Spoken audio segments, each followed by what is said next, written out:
The story begins in the immortal world, in the city of black sand, in the gravel desert. Some people are running because they are being chased by level 3 desert ghost wolves. They run desperately asking for help. The group consists of a level 3 mage, a level 3 cleric, and a level 3 warrior. The blonde girl says they were very unlucky, because they only wanted to hunt a level 1 sand scorpion and ran into a pack of level 3 ghost wolves. So she asks what they will do. The leader points forward and says to run to the trees since desert ghost wolves cannot climb, and if they manage to climb, they will have a chance to survive. She says this, but is frustrated inside because she knows wolves are cruel by nature, and when they choose a target, they do not give up until they finish it. To make things worse, she is worried because they are all injured from a fight they had earlier, and the only 2 black metal equipment pieces are broken. Suddenly, the mage falls to the ground, and they all look back frightened because the whole pack is attacking the girl on the ground. She looks back and freezes with fear because there is nothing she can do. At that moment, the wolf is struck by an attack and falls, finished on the ground by a sword. She watches the lifeless monster's body until someone appears, passes by the body, and stands in front of them. Xiaohei is surprised, wondering if that person saved her. Then she decides to check the person's level and realizes it is level 1 and is surprised, meaning the boy is a novice. The MC removes his hood and faces the monsters, saying that level 3 monsters are not that strong. Immediately, the wolves charge and he draws his sword once again and goes to meet the monsters. The wolves jump to attack, but in the blink of an eye, all are sliced by several attacks from the MC. The 3 are surprised to see a boy in front of them defeating all the monsters with ease. The warrior is impressed to see someone finishing 4 desert ghost wolves using only a beginner's sword. At that moment, Xiaohei points forward and shouts that they are facing an even larger pack. They don't understand how this is possible, or where so many wolves came from, and speculate that the monsters smelled the bodies of their fallen companions on the ground. The group leader shouts for the MC to run, because that is a horde capable of massacring an entire novice village, and emphasizes she is serious since the monsters will tear him apart. He smiles and asks if she is serious. Then he opens his system and a notification asks if he would like to summon skeleton warriors. He confirms and throws all his summoning cards forward, which, upon hitting the ground, create a huge magic circle. At the same moment, a hand starts coming out of the ground and several level 3 skeleton warriors appear in the battle. The wolves waste no time and advance, but the MC confidently says he wants to see who will be torn apart first. His army advances at full power and a fierce battle begins with Lin Yuan massacring the wolves alongside his army. Finishing one by one that appear in front of him, he plants his sword in the last wolf and soon after withdraws. He managed to finish 16 desert ghost wolves and thus gained 160 experience points. He obtained 16 wolf fangs as well as 16 pelts and 16 claws. Some energy balls start coming out of the monsters and head toward the protagonist. The girls, watching from afar hiding, ask if that was a dream since they saw a novice finish 12 desert ghost wolves alone. At that moment, Xiaohei approaches him and asks if by any chance he is a mage with summoning ability since she herself is also a mage but has never seen a skill like that. He replies that he is not a mage, and she is surprised, wanting to know what he is. The MC just smiles and stays silent because he has forbidden class of rank SS currently. He is at level 2 and his class is Necromonger, a variant of Necromancer. His talent is Dark Summoner of the Gate of Hell. He has 5 strength, 25 physical and 30 mental. His name is Lin Yuan from the Blue Planet and he is a reincarnated. 3 years earlier, scientists detected the emergence of a giant and mysterious planet near the Blue Earth, which became known as the Magic Planet. 3 months after that, an unknown company launched a virtual reality game called Immortal World, which shocked the entire world. By using the virtual reality glasses developed for the game, people chose a class and, when leveling up, gained powers to face monsters inside the game. At first, everyone thought it was just a game until some players began to awaken the same powers in the real world and they became known as the Awakened. It was from that moment that a cult called Worshippers of the Evil Stellar God arose. They crossed the barrier between the virtual and the real world and began to massacre people, and the entire city suffered at their hands. MC's parents died in this tragedy. Humanity united all the forces on the planet and fought with everything, but in the end, they were defeated by these Awakened, as was Lin Yuan, who also lost his life in the final battle. It was at that moment that MC woke up startled at the exact moment he logged into the game Immortal World for the first time. But unlike before, the system granted him a forbidden strength class called Necromonger, a variant of Necromancer. In addition, he also gained 2 strength talents, Shadow Summon and Gate of Hell. At that moment, he could only think that he would get strong as fast as possible to protect his family and save Blue Earth back in reality. He was near a wolf and with his outstretched hand began to emanate a dark power. The same happened to all the corpses of the desert ghost wolves. The system asked if he wanted to use Shadow Summon on the wolf bodies. He answered yes, and immediately the monsters awaken, already possessed by his ability. He reflected that his class has a unique characteristic that, besides granting him a warrior's physique, also allows him to use Shadow Summon to turn monster corpses into zombies that fight for him. These zombies keep their levels and abilities from when they were alive. In addition, he gained a new skill called Death Body, which makes them immune to most negative effects. He began to use his other skill, and the ground started to crack with his talent Gate of Hell. This allows him to maintain the monsters resurrected with Shadow Summon, and the amount he can store increases with his level. The enormous Gate of Hell appeared and began to open until it completely created the passage for his new army to enter. He, with his new zombies, imagined that if he got strong enough, he could create an unstoppable army of undead. The leader of the girls' team was in disbelief at what she was seeing, and since she understood that he was reviving corpses as zombies, she asked who the hell he really was. MC just replied that it was almost time, and a warning appeared in the sky, saying that the world boss giant Death Wolf was descending on the gravel desert. He thought it was a perfect moment since it was time to hunt the boss. The sky began to thunder louder and louder while other players were hiding. A rift appeared in the sky and grew increasingly dense. 2 players commented that the giant Death Wolf would soon appear, and because of that, they began to run. One of them said he remembered seeing on the official game site that the attack range of that boss was 50 meters, so they needed to get as far away as possible. Everyone started running like crazy, but one of them was attacked without being able to react. The 2 were scared and hiding, since before them were the massacred bodies of other players near the giant Death Wolf, which is level 6, has 2,400 health, 360 attack points, and 48 defense. One of the players started screaming because one of the victims was his brother, and the others asked if he was crazy since a solo player couldn't defeat that boss and therefore couldn't let him die for nothing. They were terrified to see the giant Death Wolf devouring other players, and one of them asked if it was really possible to defeat something so terrifying. Suddenly, they noticed something, and upon seeing the MC walking, ask what the hell he is doing. Linwan walks without any concern. His eyes full of confidence. The players notice the sword and ask if he is also a rookie. His friend replies yes, and further emphasizes that the giant Death Wolf is a level 6 Lord boss, and that without support, even all of them together wouldn't handle it. In the immortal world, monsters are classified from weakest to strongest as normal, elite, leader, lord, king, monarch, and god. Among them, a lord-class monster, even if a level 1 boss, is still a great threat to rookies. The MC finally stops and stands face to face with the boss. The players try to get his attention, asking if he is crazy since if he continues like that, he will die. After all, in front of him is a colossal level 6 wolf. Linwan says that seeing that boss again, he doesn't think it's a big deal.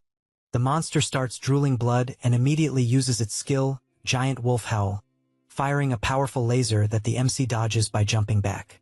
Once again, the boss advances using its Death Claw, and only then does the MC stop to think that last time that level 6 Giant Death Wolf was enhanced with boss powers, had 3,400 health, and a 510 attack. He also knew that for the desert explorers who were only level 3 at best, they would need a raid to have any chance. Back then, he almost died in that raid. In the present, he sees the claw coming toward him and thinks he has lived another life, fought in numerous bloody battles. So he is no longer the same person. The wolf's paw hits the ground, but Linwan had already dodged by jumping to the side. A player is surprised, as he didn't imagine the MC would be so fast. A notification announces the world boss has entered a state of fury. The MC smiles seeing this and slams his hand on the ground. A green aura begins to spread across the area and the Gate of Hell is summoned. The boss is startled because even though it is large, something colossal larger than it appears. The gate begins to open and the MC gives orders, commanding his army of undead to advance. Immediately his army of wolves emerges from the portal. The players around wonder what kind of gate this is, deducing that the MC transformed countless level 3 desert wolves into zombies. As he advances, he imagines he leveled up to 3 just by killing monsters along the way, and the underworld gate can now store up to 30 monsters. And even thinking he was late, he imagines he had good results. He reflects that according to the aggression system in the immortal world, summoners are more threatening than their summons. So while both are present, monsters will attack the summoner first unless the summon attacks. The zombie wolves advance but are attacked by the powerful boss. At this moment, one of the wolves howls and the boss immediately raises its paw to smash it to the ground at that moment. The MC realizes the time has come and with a leap, delivers numerous combos to the enemy, taking advantage of the aggression mechanic, as this will draw the boss attention when it is about to attack the summons, thus reducing unnecessary losses of his monsters. The giant wolf screams furiously and immediately starts chasing him. He keeps running because while the boss is distracted with him, he can order his summons to attack again. He knows it's not much each zombie wolf causing only 15 damage per hit to a boss with 3,400 health, but he knows little by little he will defeat it. The players watching think it's crazy. The level-lowered world boss is struggling. Behind them, 3 guys laugh as if planning to cause trouble. A few minutes later, the MC jumps toward the giant wolf, which has 500 health left. Without wasting time, he locks his sword, causing a critical hit and dropping the boss health to 80. The monster starts howling but falls to its side on the ground. Linwan begins to approach, since now only the final blow remains. He watches carefully until the previous group jumps, shouting that their chance to land the last blow and the world boss treasure will be theirs. And they are confident since the MCS army has already been eliminated. He looks back and a distant player shouts to be careful. Without thinking twice, he cuts down the 3 players who were going to steal his last blow and all fall to the ground like potatoes. The MC calls them fools for trying to do that. The people far away are shocked by what just happened, since a rookie killed 3 level 3 thieves with a single attack. The boss stands up once more, looking at Linwan, but he doesn't waste time and attacks with full force, delivering another critical hit that leaves no chance for reaction. The system informs that the world boss giant Deathwolf's life has been reduced to 0, and for successfully killing it, he gained 480 experience and a soul gem. He is thoughtful, wanting to know what rewards he will receive for being the first player to finish a world boss. 2 items appear before him and he takes the first, the soul gem, which contains soul power. After collecting a certain amount of them, he can go to the Eternal Council to exchange them for legendary equipment. He reflects that after level 60, players must go to the Elven Eternal Council to continue evolving.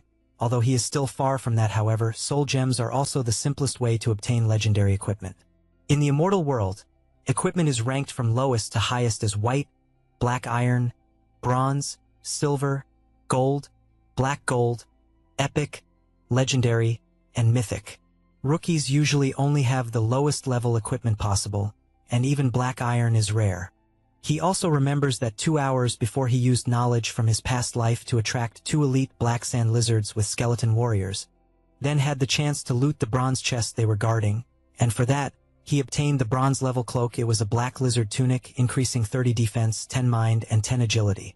The system informs that he was the first player to defeat a world boss, and thus obtain the hunter title. After equipping this title, attack power increases by 10, critical hit chance by 10, and common damage by 10. He is thoughtful since in the immortal world, titles can grant players various attributes or special effects, and this one has an excellent bonus. Now he is presented with the second reward for being the first to defeat a world boss. The reward was a silver chest. He is surprised and decides to see what it contains. The items he obtained were a silver moonsword that increases attack power by 100 and agility by 10, the Eye of Death, which is an accessory that increases mind by 10 and has a corrosion ray that causes accelerated corrosion damage to the target enemy by 200, a recovery potion that immediately restores 20 of life and mana upon use. Next, a skill scroll level 1 that increases skill proficiency by 100 points after use, and finally, a monster essence that can be used to make potions or ingested directly, granting 10 more points in strength, physical, agility, and mind attributes after consumption. He sees all the items in his inventory and thinks it was a quality loot since he obtained several items at once, and it was definitely excellent to be the first to defeat a world boss. His experience is being calculated and he finds it amazing that he jumped from level 3 to almost level 5, and since each level grants 5 free attribute points, he decided to put 3 points in mind and 2 in strength. This time he is currently at level 4. and has indeed evolved into a necromancer. He has the same talents but now has 10 points in strength, 10 in physical, 25 in agility, and 35 in mind. He thinks it's great as it is since after leveling up his stats are the highest in the entire Shattered Stone Desert. He notices the information that his Underworld Gate has 0 monsters out of a total of 40 and imagines that even his ghost wolves and zombies died in the fight against the boss. But his level increased and the Underworld Gate can now open 40 undead. He starts using his necromancy on the boss and a notification asks if he wants to use the summon on the giant death logo. Without thinking twice he answers yes. And the boss opens his eye, which is now green for being undead, and stands imposingly in front of the MC with the same attributes as when he was alive. The MC observes and imagines he already expected the world boss to have powerful area abilities as well as group control, and even after zombification gained the undead body and a new skill, the Fury of the Undead, and now he is confident since with the giant zombie wolf he can replenish his Underworld Gate much faster. The players are watching from afar, incredulous to see someone turning a world boss into a zombie, and also unsure what that gate is as it is more frightening than the world boss itself. At that moment, Linwan looks back and immediately all players hide in fear, only then does he realize people are still nearby. Furthermore, he sees a tear-black iron sword dropped and realizes it was for having defeated the thieves, including a great one for low-level players, although he himself already has the Moonlight Blade. So he picks up the sword from the ground and starts heading toward the other players who quickly get scared of being killed right there. After approaching, the MC goes to a guy and asks if he was the one who shouted during the fight warning to be careful. However, the guy keeps trembling and starts stammering, but Linwan just gives him the sword as a gift, leaving him surprised. Then he leaves thanking him for acting that way. Everyone runs to the player unable to believe he got such a strong sword without doing anything since a tear-black iron weapon is worth tens of thousands of yuans. 10 minutes later, the MC continues walking through the desert until he feels a strange sensation because in reality the battery of his virtual reality headset ran out and he returned. He thinks he really needs to save to buy a decent game capsule, then he stares at the game monitor for a moment and reflects that Immortal World is a hyper-realistic total immersion game with entry zones divided by countries.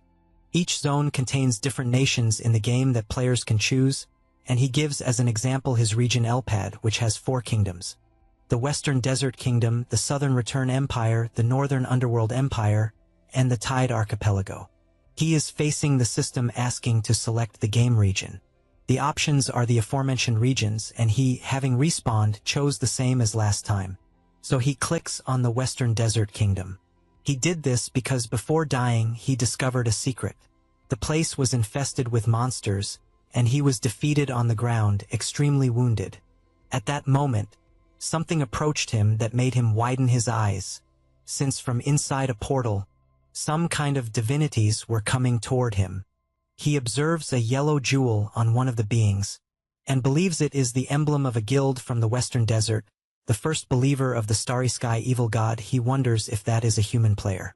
He reflects since as far as he remembers that being is the key figure who summoned the evil god to Blue Star, and he finds it strange since there are still 3 years until the divine descent. So if he manages to kill him before, maybe he can prevent the tragedy from happening again. The only clue he has is the emblem, since only guilds in the capital of the Western Desert use yellow jewels, and to get to the capital, he needs to reach level 10. So to discover the identity of the rat who caused all this, he needs to level up quickly. He decides to go to his goal and summons a card in his hand, intrigued since he really summoned a skeleton card. In Immortal World, some players can bring their game powers to reality, and these people are called Chosen Ones, also known as Children of Destiny. Each Chosen One has a powerful hidden class and extremely high luck. They are the main force in the fight against the evil gods in the later stages. The MC reflects that in his past life, he did not gain his powers from the game in real life until the catastrophe happened. But in that reality that is happening early, he has already gained quite a lot since he believes the Forbidden Necromancer class is truly special, but does not know exactly the difference between him and the Chosen Ones with hidden classes. He then looks to the side and goes to the clock to see what time it is. Sometime later, 2 people are at the table and the MC arrives with delicious food, asking them to eat. The girl says that Linwan worked very hard, and so she asks them not to go without eating. He observes the 2, thinking that people realize the value of something after losing it and only then try to make up for it somehow. In his past life, he only spent his time playing games, and people only knew how to say that he was obsessed with those games, and that he would ruin his own life, It was only after the disaster took everything that he finally regretted how ignorant he was that terrified him. Returning to the present, he asks if Tantan will not return home for dinner since it is Sunday. The girl replies that she will not since she is preparing for the mock exam, and is even taking meals to school. Then she confesses that she is surprised that Yuan learned to cook and apologizes for devouring all the chicken wings since they are tasty. The man tells her not to worry until he looks to the side and sees the handing over another chicken wing, and with a smile, says he will learn to prepare more dishes next time. The two are surprised to see this and become emotional from that moment on. He started practicing all kinds of exercises since if he wants to fully control his game power in real life, he needs a body strong enough to handle it. He stops for a moment to breathe. And looking at his watch realizes he ran 50 meters in 55 seconds and although not bad, still needs to improve. Then he decides to return to his training after a while. He enters the Drunken Stones desert in the game. A shadow begins to pass by him and looking to the side, he notices several giant birds and their direction. This is the level 2 howling bird. It has 40 health, 20 attack power, and 2 defense. Because they are so weak, the MC easily takes care of all of them. He regrets having dropped only 15 experience but keeps watching since those monsters have another use. Sometime later, his new zombie birds begin to fly over the place until a huge pack of wolves appears. The MC, coming from afar, realizes it is no coincidence that the birds are favorite targets of the shadow wolves of the desert. Since just a few hits were enough to attract an entire pack, he opens his potion and starts to drink monster essence, and since it is made like that, his attribute points increase by 10. He advances since he needs to take advantage of this chance because the wolves are also coming toward him. But since he is much stronger, he begins slicing them like cheese, instantly defeating. For wolves, the monsters keep attacking. But he continues killing one by one, already having defeated 10 monsters without being touched. He notices more and more monsters arriving until he is finally completely surrounded by dozens of them. He grips his sword firmly since he found the timing perfect and instantly starts slicing them one by one, defeating 20 wolves and then 30 after managing to kill 40 of these wolves. The system congratulates him for reaching level 5. He forms his new army of zombie wolves and sends them to the Gate of Hell since he managed to fully supply the gate with just 2 battles.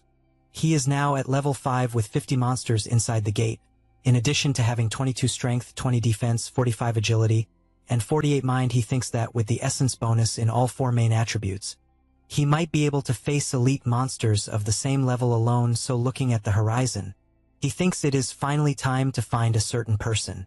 Meanwhile, in the Black Sand City, the MC is walking calmly until he reaches a door and enters the establishment. A man who was in the house asks who it is. This is Quincy, magic instructor from the city Black Sand. Linwan says he is here to learn new skills. In the immortal world, most skills are obtained by defeating monsters or opening treasure chests. But besides that, each class has an initial instructor who teaches basic skills. The MC says that this guy was his mentor in his past life. Quincy says he is happy since apparently he will earn money for drinks in the coming weeks. Linwan reflects that he was a mage in his past life, and since he is currently a necromancer, which is even a forbidden class, he doesn't understand well how it works, but believes that by the battle style it is still a magic class. He hands over his money saying he wants to learn soul flame, healing, and invisibility. He knows that before unlocking the necromancer's exclusive skills, he must learn the basic mage spells. Quincy accepts the money since that is what he likes most, and after checking everything is right, he starts using his magic, asking his new apprentice to give his best, also wishing that the glory of mages shines through him. Immediately the skills are transferred to the MC. The system congratulates him for obtaining the mage profession skill 3 times. He also obtains soul fire, which causes mage damage multiplied by 100, costs 10 mana, and has a cooldown of 10 seconds. The second skill was healing, which casts healing on a target recovering 10 of health. It costs 10 mana and has 3 minutes of cooldown. Finally, invisibility, which makes him enter stealth mode for 5 seconds, costs 10 mana and has 3 minutes of cooldown. He watches the new skills he has, since the flame will be his ranged attack, and the healing will keep him alive as well as his allies, and basically invisibility will be for emergencies. However, he knows these are just basic skills, and if he wants to get stronger, he will have to go after resources. Because of this, he decides it is time to farm. After that, to the east of Black Sand City in the mountains, he arrives at the Cobalt Mine. The MC already knows kobolds are level 5 monsters living in nearby caves and have the ability to detect enemies in the dark. This type of monster is treacherous and lives in large groups, usually more than 100 per tribe. He concludes they are the ideal target to train his undead army. To start his attack, he drinks his night vision potion, which grants the player a vision radius of 3 meters in dark environments and lasts 30 minutes. He also summons the Gate of Hell to call his undead wolves, and since he knows he can gain levels besides it being a great chance to improve soul flame and invisibility, and if lucky find treasure chests as well. Lin Wan starts entering the cave with his army and they go deeper, and after walking for 15 minutes he finally senses something. In the dark, he notices something moving, and for that he throws the torch he was carrying in his hand, which lights up the dark place, showing monsters nearby. The kobolds immediately open their eyes and charge the attack now that they are disturbed. The torch falls to the ground and all undead wolves charge the attack as well as the MC, who orders to kill everyone, leaving no one escaping. The monsters advance fiercely, but at the start, 2 are taken down. The battle continues and more kobolds are defeated. The MC realizes the monsters are not very strong and only tells his army to be careful with their shovels. At that moment, several monsters surround him and he takes the chance to use his invisibility, making his enemy miss the hit without even knowing how. Then he appears behind them and with a single blow kills all monsters around him, finishing by killing 20 kobolds. After finishing his kills, he notices that his invisibility proficiency increased. But even happy with that, he does not like one thing, since those monsters are very weak. So farming on them is slow. Now his army also consists of a level 5 kobold zombie miners. He ordered everyone to advance since they are the new substitutes for the zombie wolves and commands them to find the boss of that dungeon quickly. They start walking until they reach a place with several paths. He watches for a moment until he hears some noises coming from a certain direction, which excites him with the attack of his flames. He defeats several mud slimes that were hiding. Suddenly, another monster appears out of the darkness, and without thinking twice, he appears on the battlefield. This is the elite kobold supervisor. He is level 6 and his main skills are digging and whip. The MC reflects that since the beginning of time, the law of nature has never changed because the strong always hunt the weak. However, even predators are part of the food chain and sometimes become prey. In short, danger lurks in every shadow and no one is safe no matter how strong he is. No sooner does he think this than he receives a blow from the supervisor that raises dust throughout the cave. He knows that even at a disadvantage, prey can silently appear and attack the hunter, and he sees exactly that situation. So, raising his arm, he grabs the coming toward him and holding it tightly, pulls the monster as if it were a pebble and throws it far away, sliding across the ground until it finally repositions itself. However, he barely has time to look forward and the MC slashes through its body, thus securing a kill on the kobold supervisor. The monster is sliced into pieces until it finally falls to the ground. He looks back and realizes that a surreal number of monsters is approaching. The system warns that the supervisor has activated the whip skill, which causes the mine workers to enter a bloodthirsty state. This state increases attack speed by 40 and movement speed by 25 for 60 seconds. Lin Wan starts counting and notices that in front of him there are 50 monsters, but he thinks the army on both sides is more than evenly matched. Because of this, he summons his entire army, including the giant wolf that was a world boss. He says the game is finally going to start and orders the hunt to begin. The battle between the zombie wolves and the kobold begins, and the massacre happens on both sides. At this moment, the giant wolf activates its fierce howl and the stun effect hits the nearby kobold directly. The MC sees the opportunity and sends his entire army to attack without mercy. He starts by taking down 5, then quickly turns to 10, then 20. And when he notices he has already defeated 40 kobold supervisors and therefore reaches level 6 without wasting time, he activates his necromancer skill to turn the corpses into his allies. Now, he also has the zombie kobold supervisors on his side. Some monsters, seeing that things are not looking good, begin to flee, but he finds it funny and, without hesitation, finishes off all those around him. However, a sudden attack comes in his direction and he narrowly dodges it by jumping backward. The attack was made by the kobold boss, who is level 7 and has 1000 health, 150 attack, and 80 defense. The MC says he has been waiting for this moment. The fight begins with the boss delivering a powerful blow with his hammer, the force of which was so great that it got embedded in the wall. He notices that the opponent can't pull it out, so he advances knowing this is his chance. He strikes his first attack, which only grazes the armor, and is forced to retreat because, as expected, it wasn't enough to even make a scratch. The boss finally manages to pull out his weapon, and the MC is startled by how fast it was. Immediately, he strikes the ground, and due to the impact, Lin Wan is sent flying backward until he finally manages to stop with his feet. He reflects that, as expected, the attack patterns of a boss are not as simple as those of elite monsters, and even realizes that the strength is 2 or 3 times greater than that of an elite. He activates his magic since he intends to attack from a distance to maintain good performance. All the zombies enter the battle surrounding the boss. The giant zombie wolf makes its first charge, but the boss counterattacks using his skills. The MC keeps up the pressure, and commands all his wolves to attack at once after managing to apply pressure. The group skill Wrath of the Undead is activated, increasing attack power by 10 and critical hit chance by 20. With that, their attacks become more powerful to the point that the kobold boss feels it and even screams in pain from the continuous damage he's receiving.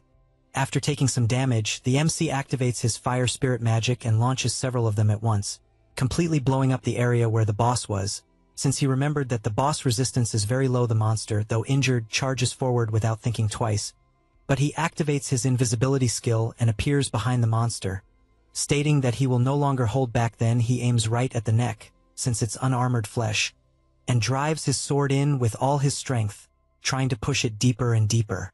The boss, even while strongly feeling the attack, manages to counterattack, forcing the MC to retreat. However, he doesn't waste time, and after snapping his fingers, he holds firmly onto the giant wolf and begins moving on its back while all the others attack at the same time. As the battle progresses, he realizes that the armor is breaking, and channeling more fire spirits, he fires everything at once, believing it will be enough to kill it. The boss starts roaring after receiving an attack of that magnitude. That roar was also a command to summon all the other kobolds from the cave, and the MC finds this interesting since it's more experience for him. The massacre begins with the number of kobolds killed rising quickly. Meanwhile, the boss is trying to use the distraction to escape, but it's useless since Lin Wan appears in front of him. Asking if he really thinks he'll get away, he grips his sword tightly, and, with a single movement, strikes the kobold's head clean off, which goes flying from the body.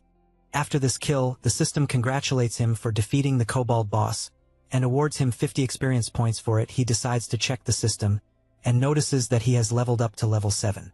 He thinks it's amazing since his Hellgate can now hold 70 undead, and he currently has 27 strength, 23 stamina, 45 agility, and 50 spiritual power. He is aware that he is getting closer to level 10, and finally being able to go to the main city of the Western Desert. He decides to check his stealth technique and the Spirit Flame, as their mastery has been completed and both have leveled up to level 2 now. The stealth technique lasts for 10 seconds, and the Spirit Flame deals magic damage to the target equal to 200 of the damage. While reviewing this information, something catches his attention as a treasure chest dropped from the boss. He decides to check what it is, and opens the chest. He obtained a kobold leather pouch, an inextinguishable torch, a skull mask, the shadow gloves, and in addition, opened the kobold leather pouch, which had 20 gold coins. He grabs all the gold in his hand, knowing that soon major banks around the world will open currency exchange channels between the real world and the game world, and those 20 gold coins are worth 200,000 yuan in real currency, and he knows that's already a lot. Furthermore, the inextinguishable torch grants the player night vision with a range of up to 3 meters in dark environments with no time limit. The skull mask, once equipped, reduces physical damage by 5, increases stamina by 10 and strength by 10. He also picks up the gloves, and sees that they match the strength of the kobold boss body. They also increase defense by 30 and attack by 30. He considers himself very lucky for having obtained a silver-grade weapon from a bronze treasure chest, and can't wait to test the gloves, which are said to be as tough as the kobold boss himself. Meanwhile, near the cave, a hero stands before countless dead phantom wolves. This is Fei Long, leader of the Bloodscar Guild. He is a level 8 warrior. He thinks it's amazing that their training was effective since they took down 30 desert phantom wolves in 1 minute. Fei, who is the guild's vice leader, agrees, saying that if they continue working together, they'll be unbeatable. Other players around comment that they expected nothing less from the guild leader and vice leader, as they managed to defeat so many monsters at once. The blonde guy says he's furious since they lost the first world boss kill to Lin Yuan, and emphasizes that no other guild would dare act arrogantly in front of them.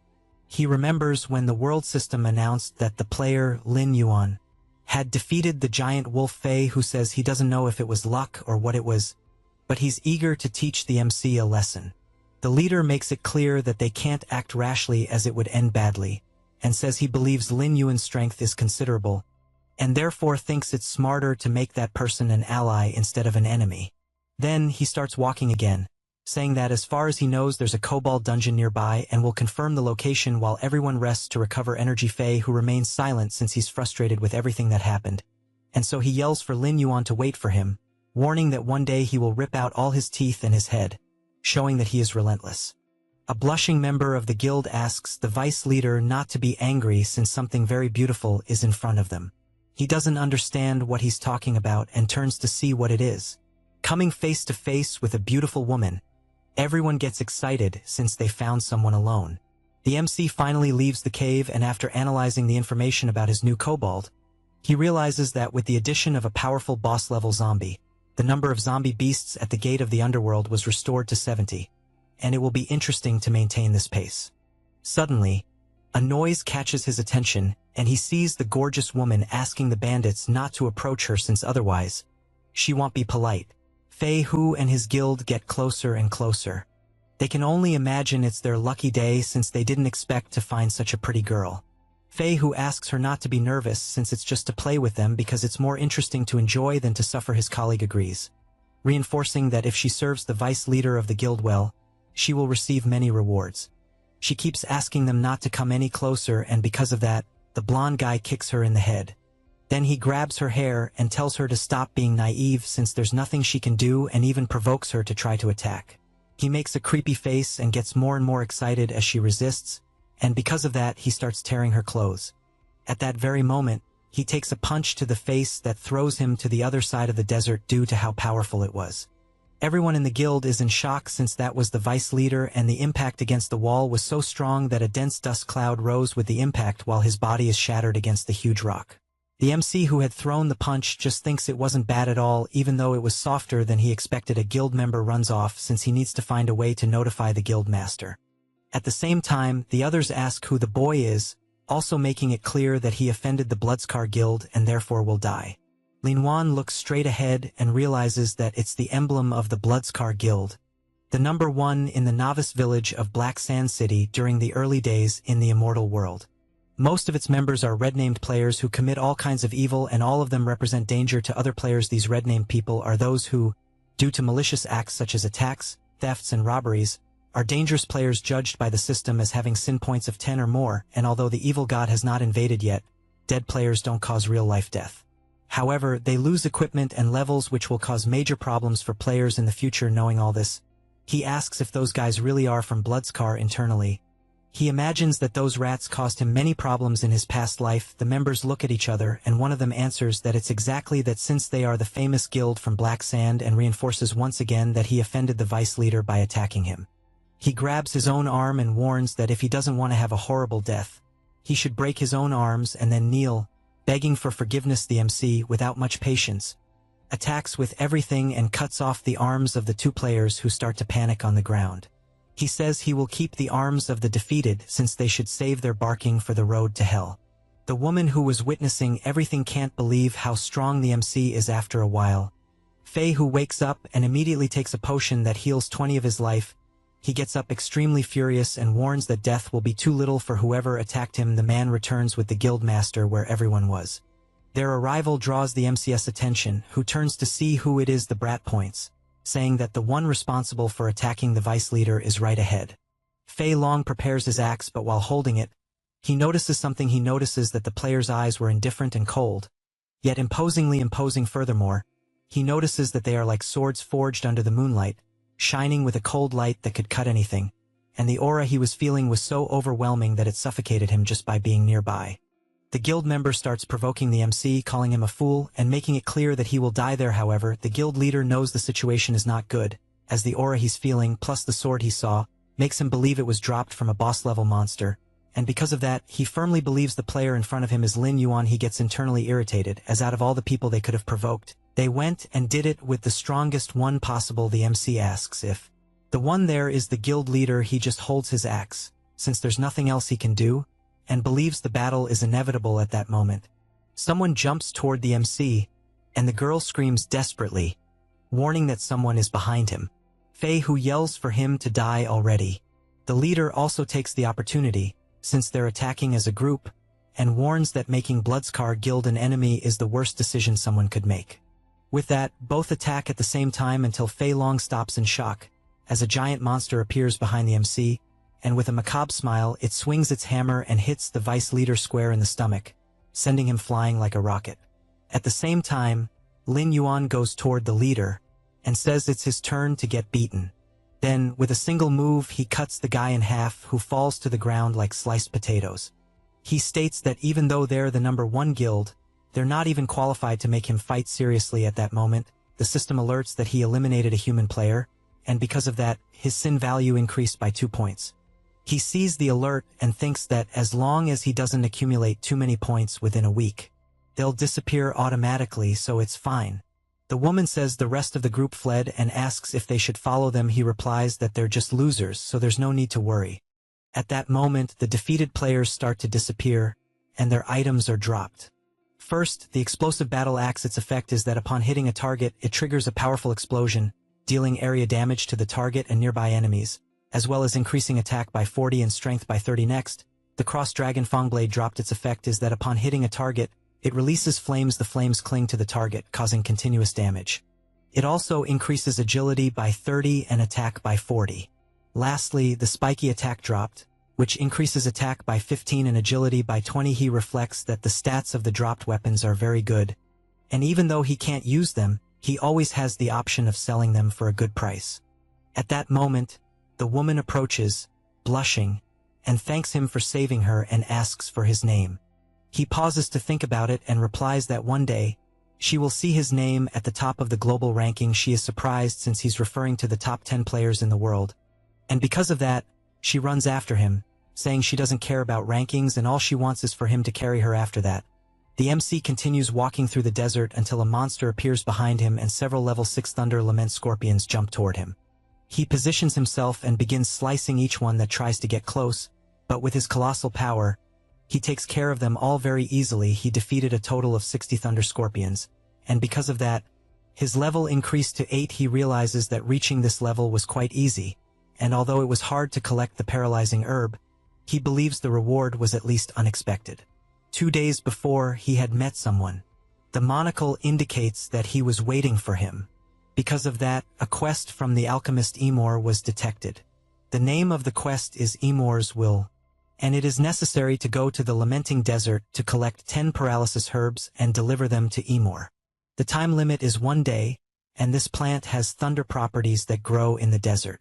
Lin Yuan stops to think that after a while, a special dungeon will open in the main city, and the dungeon in question is full of monsters with the thunder attribute, and to clear it, extremely high thunder resistance will be necessary. Because of this, the powerful potion that grants electric resistance will be in high demand and could be worth tens of thousands of gold coins. And he also remembers that someone in his past life made a huge profit from it. Also, after completing the mission to collect the paralyzing grass, it will be possible to obtain a recipe for the electric resistance potion.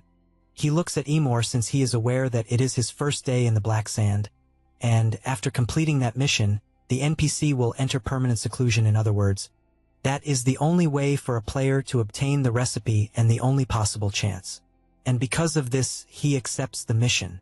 Back in the present, the MC continues defeating all the monsters that appear. He knows that the Thunderwailing Scorpion is a level 6 Thunder Beast guarding the paralyzing grass, and at his current level, that guy does not pose any threat. He goes to the grass and decides to make the most of the opportunity to maximize his proficiency in the gathering skill he recently learned.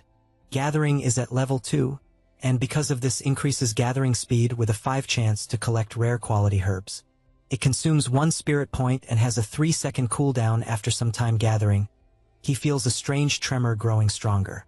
Suddenly, something emerges from the sand and almost hits the MC, who stepped back at the last second. He is startled, looking ahead as multiple danger alerts are triggered in his system. He is facing the Crystal Demonic Thunder Scorpion, which is level 10, has 2,800 GP, 400 attack, and 55 defense. He smiles, finding it interesting for something like that to appear out of nowhere, and charges himself knowing it will be quite difficult due to the level difference. His first attack hits the monster's powerful armor directly, but is not enough to cause significant damage. He stands atop the monster until the scorpion begins activating its lightning ability, and the MC starts feeling intense pain since he cannot withdraw his embedded sword. However, he realizes he is about to be stung by the scorpion and jumps at the last second, retreating as far as possible to avoid another hit. He notices that the strength of that scorpion is greater than expected and prepares himself as it comes at him full force. Because of this, he activates his Hellgate skill and all his zombie monsters appear to join the battle. His Kobold Chief lands the first hit and the MC is displeased for not having triggered the double critical hit. At that moment, the Chief activates his skill that completely destroys the ground where the monsters were, throwing them all into the air. The MC takes advantage and launches his fireballs, hitting multiple spots simultaneously. He keeps using his combo since his skill level has increased, making it stronger than before. Then he orders his monsters to throw some ropes around the Chief's paw and the rest of the body to try to restrain him. The Kobold Chief then leaps and lands a double critical hit with his hammer, causing colossal damage that even makes the Chief scream in pain. At that moment, Linwan jumps and causes the Chief to lose sight of him. He gathers energy in his gauntlet and the system notifies that the player holds the title Slayer Hunter, increasing attack power by 10, double damage chance by 10, and magic damage by the same amount. He announces he will break the entire body of that scorpion and without hesitation strikes the Chief's back directly, causing devastating destruction around and the monsters screaming more and more in pain. Due to this attack, the system notifies that the Crystal Assassin Thunder Scorpion has been successfully eliminated. Instantly, he transforms the creature into one of his zombies, maintaining the same stats as before. At this moment, several other scorpions begin to approach, and this catches the MC's attention, who looks ahead and sees a giant horde approaching. He thinks this situation is excellent and activates his boss skill since he wanted more experience. Every monster hit by the lightning takes very high damage. And he also does not stand still, as with his sword, he starts slicing all the nearby monsters, always dealing critical damage because of his title, until he realizes he has already made a massacre. The system notifies that he leveled up, and after the slaughter, he finally reached level 10. Now, Linwan is a level 10 Soul Reaper. If the Gate of Hell has a capacity for 100 zombies, his current strength is 32 points, Constitution 28, Agility 47, and Spirit 53. He admits that the feeling of gaining 2 consecutive levels is not bad. Additionally, he also obtained a Lightning Spear, Guardian Greaves, a Paralysis Ring, and a Ghost Bracer. He notices that all the drops were silver level, and if he sells everything, he could significantly improve his parents' lives. A notification warns that the demonic beasts in that area were eliminated, so he obtained a gold skill book specific to his personal skills. A strong glow appears in his hand, and a book appears right in front of him. He realizes that it is the Curse of Darkness. The only condition is that the player's class must be Soul Reaper. The MC realizes he was very lucky, and at the same moment, the skill book is automatically registered in the player's memory. An intense beam of light falls on him, congratulating him for obtaining an exclusive skill of the Soul Reapers, which is the Curse of Darkness. This skill deals damage equivalent to 20 of the target's health or restores 20 of health to the undead. Costs 100 mana and has a cooldown time of 10 seconds. He activates the skill in his hand, since he does not know exactly how it works, and looking to the side, he sees his giant scorpion is at 60 health. Then, to test, he casts the Curse of Darkness skill directly on his monster, which immediately has its health increased to 80. The MC reflects that the warm-up is over, as it is time to go to the main city to meet his first believer. However, he feels something strange and already imagines what will happen. It was his stepmother calling him in real life, warning that his father threw some things away and has a locked back. He goes there to help and also asks him not to strain himself too much. The woman warns that he is already at an age where he cannot be doing those crazy things, as he could very well have called a professional to check the air conditioner. He says he was just trying to save some money since it was similar with the washing machine, because he fixed it with some simple adjustments. Then, he asks Lin Yuan not to worry, as he will be fine after one night, but just asks him to remember to pick up little Xiao Dan from school the next day. The MC closes the door while thoughtful about this, and the next day, his parents are sleeping until they wake up to a noise. They go to the living room to understand the reason for the loud noise so early, and notice some workers completely renovating their room immediately. A worker asks for permission, explaining that those new items were bought by Lin Yuan and that they installed them as quickly as possible. So, he asks them to confirm the delivery. The two are just shocked, as they are processing what is happening there. At the same time, the MC is training at full speed while admired by the girls since his shape is at its peak. He also continues running on the treadmill until a woman approaches and asks for permission, wanting to know if he is there to sign up for the VIP package, and warns that they will need to charge the upfront fee for 1 year. He replies that it is no problem and hands over his card inside. He imagines that he sold some equipment he no longer used, renovated his house, and also earned a gym membership for a family. And he thinks about his parents and Xiaotan, since they also need to start training early so they can adapt as quickly as possible when they enter the immortal world. The woman blushes, admiring the MC since she saw him exercising for a long time, and he doesn't even seem out of breath. Only then does she notice something and realize that the card is the Supreme VIP, which is issued only to clients with more than 5 million in their bank account. Meanwhile, Lin Yuan is on a call confirming the cash prize he won and asking them to rest since he himself will go look for Xiaotan. The woman admires him more and more, since besides being a client, she also found him an incredible young man. Meanwhile, at Shushui Secondary School, several students are leaving and a girl is standing waiting.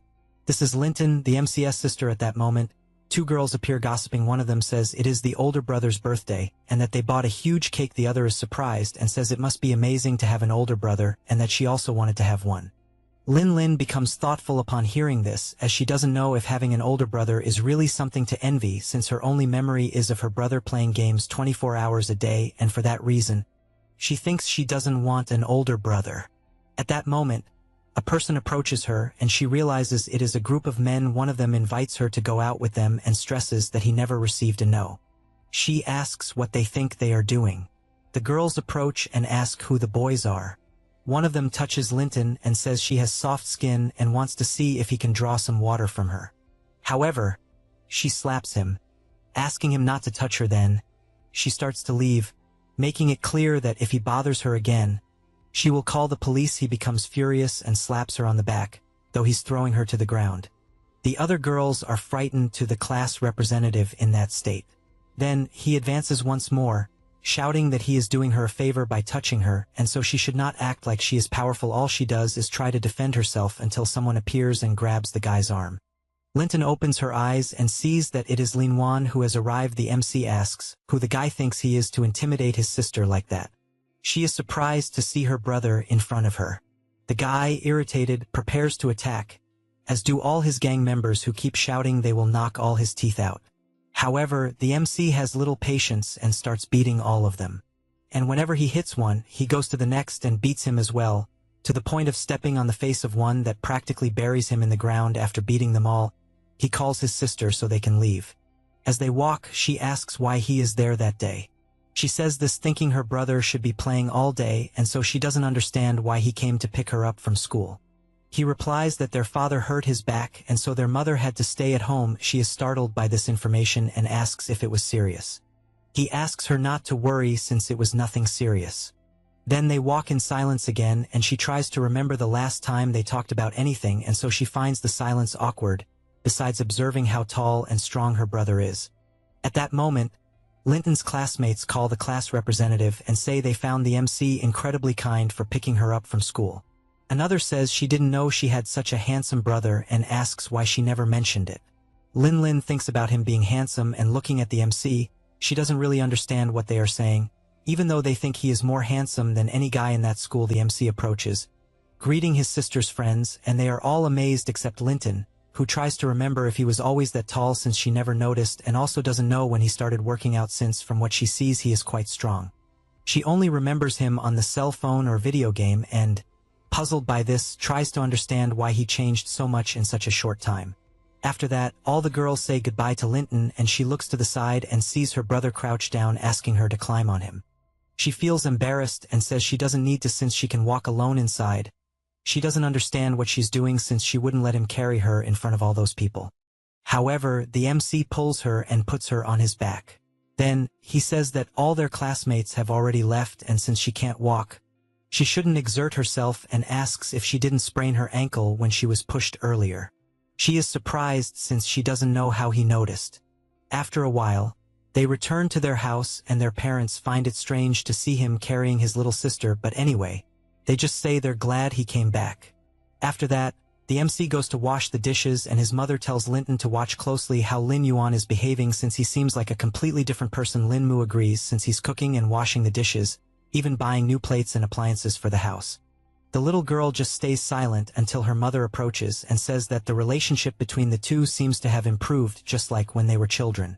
She feels embarrassed hearing that, and while drinking her tea, she just wonders if he really changed. Lin Yuan announces that the dishes are washed and says he will go back to his room.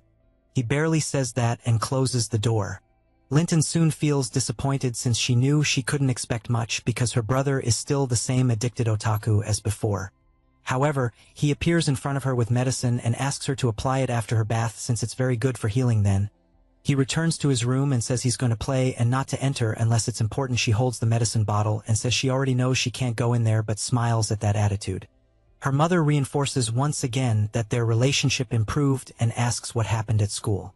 Linton replies that nothing happened and that she will take a bath.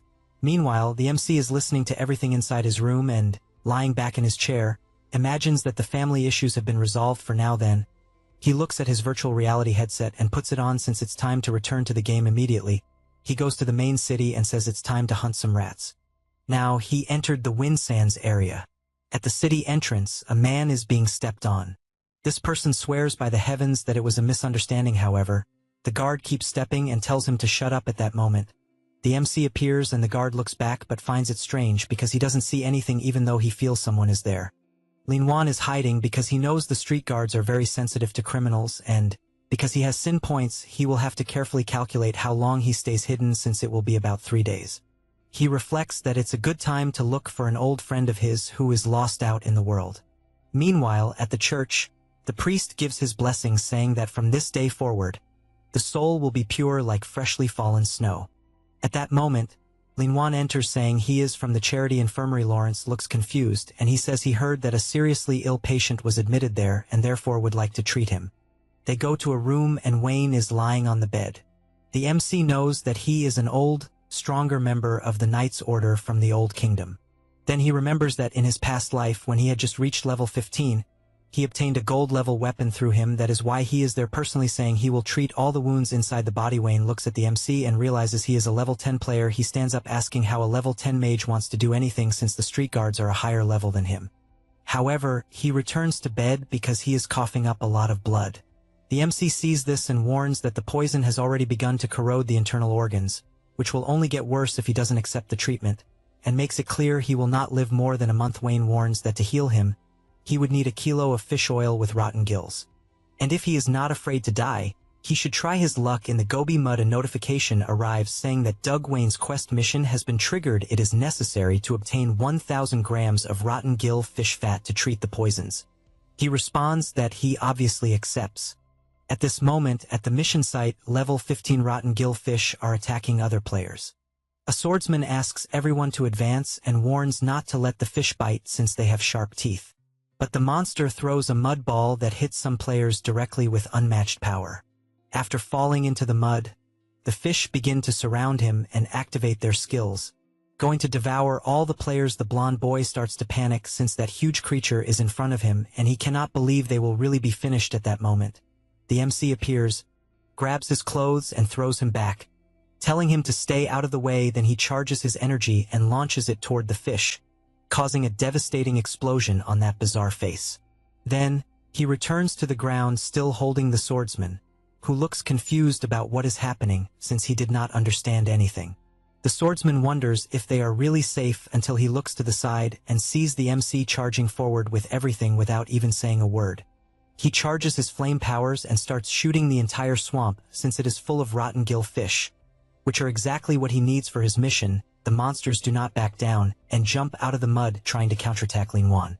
The blonde boy warns to be careful, but he dodges easily and even mocks them, wanting to know if that is all they have.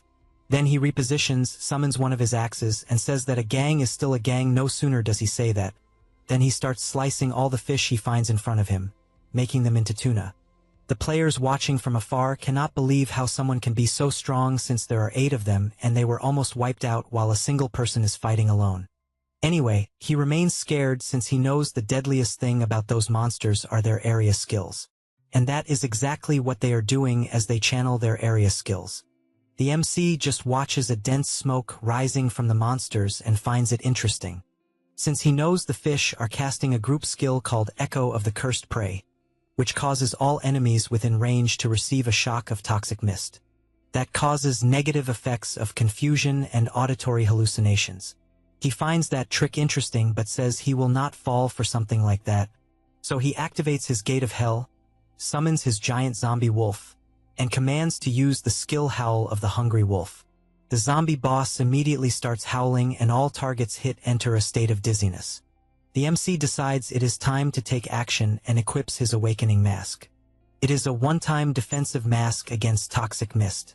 He equips the item and charges forward, telling the monsters to die all at once. He starts landing critical damage on all the fish he finds in front of him and defeats them one by one until creating a huge pile of corpses. One of the remaining fish tries to escape, but he grabs his axe and throws it with all his strength, causing a devastating explosion on impact. The nearby players found it incredible what they were watching but emphasized not to let their guard down since more fish were approaching. The MC found it interesting and ordered his Thunder Scorpion to take action. He immediately activated his skill and fired numerous thunder crystals, starting to bombard all the mud where the enemies were, but the fish were resisting the attacks well. One of the players panicked since he imagined the attacks wouldn't work, and blamed the level difference, which was very large, and firmly believed it was impossible to eliminate them all at once. At that moment, Linwan jumped and approached the group, questioning who said the goal of those attacks was to kill the monsters. He then put on his hood and everyone asked to wait a moment since they noticed the scorpion's attack direction seemed to target the female fish's belly, and they started to find it strange as the males began acting oddly and soon got scared as they started devouring each other. The MC knew that whenever female rotten horses die or lay eggs, they release a large amount of musket one, and this causes the male fish to enter rage mode and start attacking anything within reach. He warned he would take advantage of this trait to let the monsters kill each other. Suddenly, a fish that was nearby charged toward the MC, and this time it was a giant fish. Everyone panicked since they didn't imagine there could be a female fish the size of a male. Linwan found it the perfect moment and ordered his ghost wolves to advance. They all started biting the monster, and it quickly began losing strength even without losing its life. The MC was surprised since even after sending all his wolves, it wasn't possible to land a fatal blow, and with his sword in hand, he was satisfied for having immobilized that fish since it made things easier. He said that and managed to kill the elite rotten horse, and upon doing so, executed an attack toward the monster's belly, and grabbed some small balls that were inside since the monster was full of them inside. The players didn't understand what he was doing, and the MC simply ordered his chief wolf to carry the fish's head somewhere else. The giant wolf started running at high speed until it reached the top of a rock. He left the head on the ground and began howling. Drawing the attention of all the other monsters, a black mist started blowing through the area and attracted all the fish in that direction. The players commented that as far as they knew, the eggs had a special attraction for the male fish, and believed the MC had deliberately created a continuous source of pheromones to release against all those monsters. Lin Yuan gathered energy once again since it still wasn't enough, and summoned his Hellgate as he would need reinforcements. His zombies now entered the action and began attacking the already weakened fish. The players questioned if that was the blue venom sac inside the male fish. The MC replied that it was exactly that, since the blue venom sac that grows inside the fish is something like capsaicin, a poisonous gas, and the fishy smell it emits forced the others to sense the danger. The fish began to retreat since all the mud around them was soaked with the blue liquid. The swordsman celebrated since the other monsters fled. Thanks to that strategy, Lin Yuan jumped, as now all that remained was to collect the spoils. The archer confessed he still couldn't believe it since he saw a single player completely clear that place. The blonde boy couldn't contain his excitement since all he wanted was to cling to his new master. The MC began slicing all the remaining fish since it was time to finish the job and then returned to the group with everything he did. He earned 12,000 experience points and leveled up to level 11. He imagines that thanks to the countless experiences from his past life in that dungeon, He managed to move at great speed, in addition to admitting that the mass played a very important role in that battle and thinks it's a pity it costs 5 gold coins and can only be used once since that's a huge loss. Next, the new drop appears in his hand. It was the jar with 1,000 grams of rotten gillfish oil. It's the ingredient for high-level healing potions and also the item for his quest. He realizes he received something else and a red ball appears in his hand. This is the nose of the wave player. It's an armor-type item and is a spherical and elastic nose cover made from tanned rotten gillfish skin. Its effect is that it emits rotten gillfish pheromones, causing a fear effect in small to medium aquatic creatures. He observes it for a moment and thinks that in his other life, he used to wonder why that reward was so high or if it was the sick sense of humor of the game designer since it looks more like a clown nose. Immediately, the swordsman approaches and whispers in his ear since he thought the item was cool, and with his eyes shining, he confesses that he can't hold back. Lin Wan asks if he really liked that clown nose. He replies that he absolutely loved it and asks to buy it regardless of the price. The other players apologize since their leader is always this enthusiastic, but the MC simply throws the item into his hand, telling him to keep it and then starts to walk away. The player asks him to wait since he wants to at least pay, but the MC just opens his imposing wings and says it's not necessary. This makes the blonde boy cry with emotion since he thinks his master is an angel. The other players don't understand how anyone would want to pay for such a ridiculous clown nose. After that, Lin Wan returns to the church and uses the item on Doug. At that moment, he feels completely healed and confesses that he didn't expect to get that healing item. With that, the system informs that he has successfully completed the gold level quest and the reward obtained was a gold level weapon. The blue soul blade. He is happy since he finally got the first gold level weapon he obtained in his previous life. The weapon increases physical and magical damage by 150 and spirit by 100. It also has the blue soul seal, which deals damage equal to 150 of the spirit to the target and has no cooldown, with only a mana cost of 10. The MC thinks those basic stats are decent, but finds the skill extremely efficient, especially the hidden effect, since each hit accumulates blue soul chi in the enemy, and after 3 hits causes an additional 250 damage. He remembers that at the time it was the blue soul blade that helped him cross the western desert until he became the number 1 mage. He doesn't tire of admiring his new sword until a notification informs that he also received a reputation reward, increasing his reputation by 1,000 points in the main city and reputation with the Manticore Knights increased by 500. He reflects that even though he reached a neutral standing like in his past life, that earned reputation is enough for activities within the main city. At this moment, he finds it strange because another notification is arriving. It was a notice stating that due to the excellence in completing the quest, he received a specific affinity reward with the NPC Doug. The affinity increased by 10 points. The MC looks at Doug and notices he's a bit different from the last time. The NPC immediately thanks him, saying that without that help he would have died in that bed, and says he is obliged to give a warning since he received that help. Lin Wan wonders if the 10 affinity points he received will trigger some kind of hidden quest. Doug just gives a warning, saying that MC quickly reveals that Quincy is his mentor and therefore wants to know more details. The man asks if this is serious and immediately says that he noticed Lin Wan had been hiding his true class, and, as he stands up, wonders if he is a necromancer hunter. He is surprised to hear this and asks if he already knew his identity inside. He cannot understand how this was possible, since he hid his information and even Quincy would not have been able to know this. Wayne reveals that he was once a member of the Knights who reported directly to the king, and, for that reason, learned a special skill called darkness perception. He explains that this is an exclusive skill of the Manticore Knights, and, as soon as a necromancer hunter appears, his ability automatically identifies it. MC asks if he knew his identity the whole time, which makes him reflect that there apparently exists a special skill targeting necromancers. Wayne explains that, in fact, he did not, because at first he was poisoned and his perceptions were weakened and only realized what class the MC had after being healed, thus noticing the unique aura of the Lord of Darkness. He is confused by this statement and questions what he means by Lord of Darkness. Wayne reveals that it is a story that began long ago, and in the most popular legends of the immortal world, there are a total of 5 gods. The god of light, the monarch of the moon shadow, the goddess of nature, the lord of the tides, and the king of souls. However, he explains that at the beginning there was a 6th god who was the Lord of Darkness, also known as the king of the undead, being the most powerful being among the 6 gods.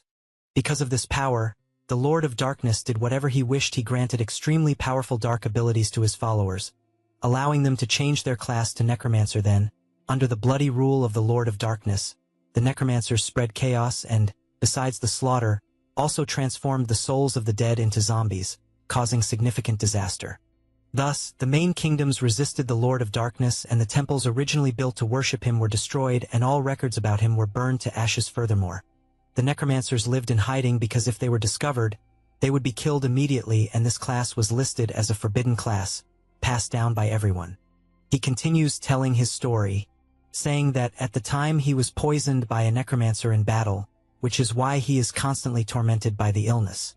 MC decides to check his system screen and imagines that his past life was only that of a mage and never imagined that such a great secret was hidden behind the legends, not being surprised to be a hidden class. He reflects that things have become problematic since by clearing his sin points, he could secretly investigate the clues about the badge in the main city, but now, if he cannot find a way to hide his Lord of Darkness aura, his identity will be exposed immediately. Because of this, he calls Wayne and asks if there is any way to avoid the darkness perception skill that the knights possess. Wayne replies that it would only be possible if Quincy was truly willing to help. But for that, he would have to reveal his true identity and would definitely kill him. He says this emphasizing that the instructor lost his wife in an attack by a necromancer and therefore asks once more to stay away from that person. MC just remains silent listening to this and, sometime later, returns to the desert. This is because 10 minutes earlier Wayne tried to stop him, saying he was crazy to go after Quincy since he is a person who wants to shred all necromancers. Lin Yuan turns and says he has no choice. He says this and imagines that if he maintains the dark aura he has, it will be a problem wherever he goes and therefore needs to resolve it as quickly as possible. Suddenly, several attacks come toward him, and upon noticing this, he begins to dodge at high speed until repositioning himself he observes several people approaching. It was Filong's guild, as well as Fei Hu, who had blood in his eyes, saying that the MC had defeated him last time but guaranteed it would be different since he was accompanied by more than 30 people. Then, with his sinister face, he said he wanted to hear the screams of despair loud and clear. When the massacre began, a robotic mosquito hovered over the area, and with its camera-like eyes, it transmitted everything to all the people present. The vice leader couldn't stop laughing, also saying he would show the massacre on a big screen. The spectators appeared little by little. People were surprised, questioning if the Bloodstained Guild was doing a live broadcast while crushing novices. They admitted being shocked since it was 30 people against one, while others commented that they found the MC familiar as well as handsome and that it was a pity.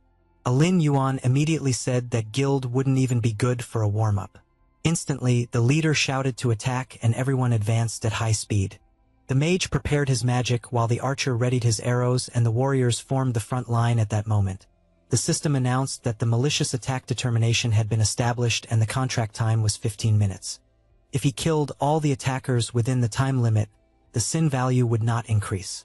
He prepared his sword, saying that 15 minutes was more than enough to kill all of them 3 times, and thus summoned his entire zombie army to join the battle. His giant wolf began blocking a spell, and at the same time, the zombie scorpion struck one of the henchmen dead on. The leader shouted for everyone to pay attention to form a shield wall to protect the mages immediately. His guild formed a defensive formation and right behind them, the mages prepared their rituals, focusing on defensive spells to buff the team. Meanwhile, another mage prepared an offensive spell, unleashing powerful lightning bolts. The archers also decided to attack, firing their magical arrows directly at all zombies within range. At that moment, the spectators began leaving the live stream, thinking the summons were too weak and accusing the MC of being a novice. Showing off, the guild leader prepared himself and said he had no fear of the zombies, and the same went for his partner, who assured that Lin Yuan would lose his life that day. The MC then smiled, which startled Fei Long. Suddenly, one of the spectators shouted, asking what the hell was happening. One of the mages stepped on a trap, and a sand vortex formed, sucking them all into the ground. At the same time, the zombie wolf chief appeared, and with extreme ease defeated numerous players at once. The battle grew increasingly intense, and both leaders were in disbelief. The spectators returned, having never imagined a novice would react so well. The mages warned to be careful since the wounds were poisoned and needed purification first, but it was too late as a colossal explosion occurred at their feet, until they realized it was a direct attack from the MC. At that moment, a wave appeared behind them, but without even looking, he attacked with his sword, striking the assassin's stomach, who could not believe how he had known of his presence. He warned that he wasn't stupid enough to stay invisible in the middle of the sand. The battle continued frenetically, and everyone began shouting that the opponent was too strong.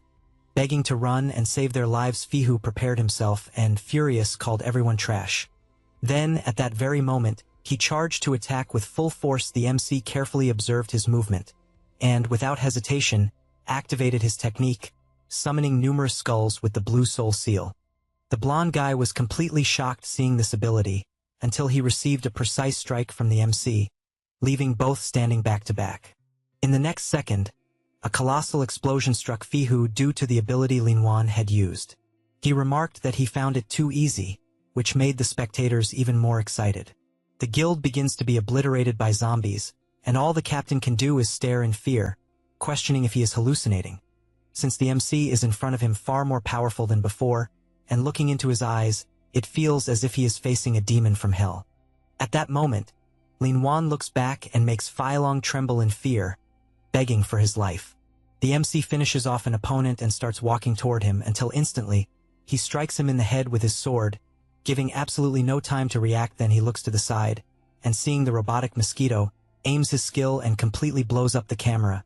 Claiming it was making too much noise. After all this, somewhere in a skyscraper, some players are complaining that the MC blew up the drone and ask who he is. A servant replies that he is the one responsible for killing the giant death wolf. They decide they need to find him since the mercenary guild issued a rank S invitation, and a blonde boy announces that this person is called Lin Wan. Meanwhile, in the city of immortal black sand, Quincy is almost falling asleep in a barrel until the MC arrives, and he greets him, but warns that he no longer wants to teach, since he has enough money to drink freely. However, Lin Wan says he wants to talk and cancels his occupation. His profession as a necromancer is revealed. At that moment, Quincy drops his drink to the ground and, full of rage, asks if he is by chance a necromancer. They stand face to face, and Quincy grits his teeth and, using his power, shouts that it has been a long time since he faced a necromancer, and wants to know how he dares to appear again. He then unleashes all his attacks, but misses them one by one, which surprises him as he did not expect the MC to be so fast. At the same time, a shadow of Lin Wan passes by him, points his sword at his head, and asks if they could have a proper conversation. The instructor asks what exactly he wants, and the MC remembers Wayne when he decided to reveal everything as payment for his debt, explaining that at the time, under the shadow of the Dark Lord, the immortal world was immersed in despair, and to defend justice, Quincy and his wife fought against a necromancer who was one of the Dark Lord's main lieutenants. After a bloody battle, the necromancer was killed, but Quincy's wife was severely injured by the death curse. Her soul was corrupted by the power of darkness, turning her into a memoryless monster who would never reincarnate. The only way to break the death curse and save his wife was to personally destroy her corrupted soul. Everyone thought Quincy would spend his days drowning his sorrows, but it became known that any righteous person who could save his wife would receive a fortune in life.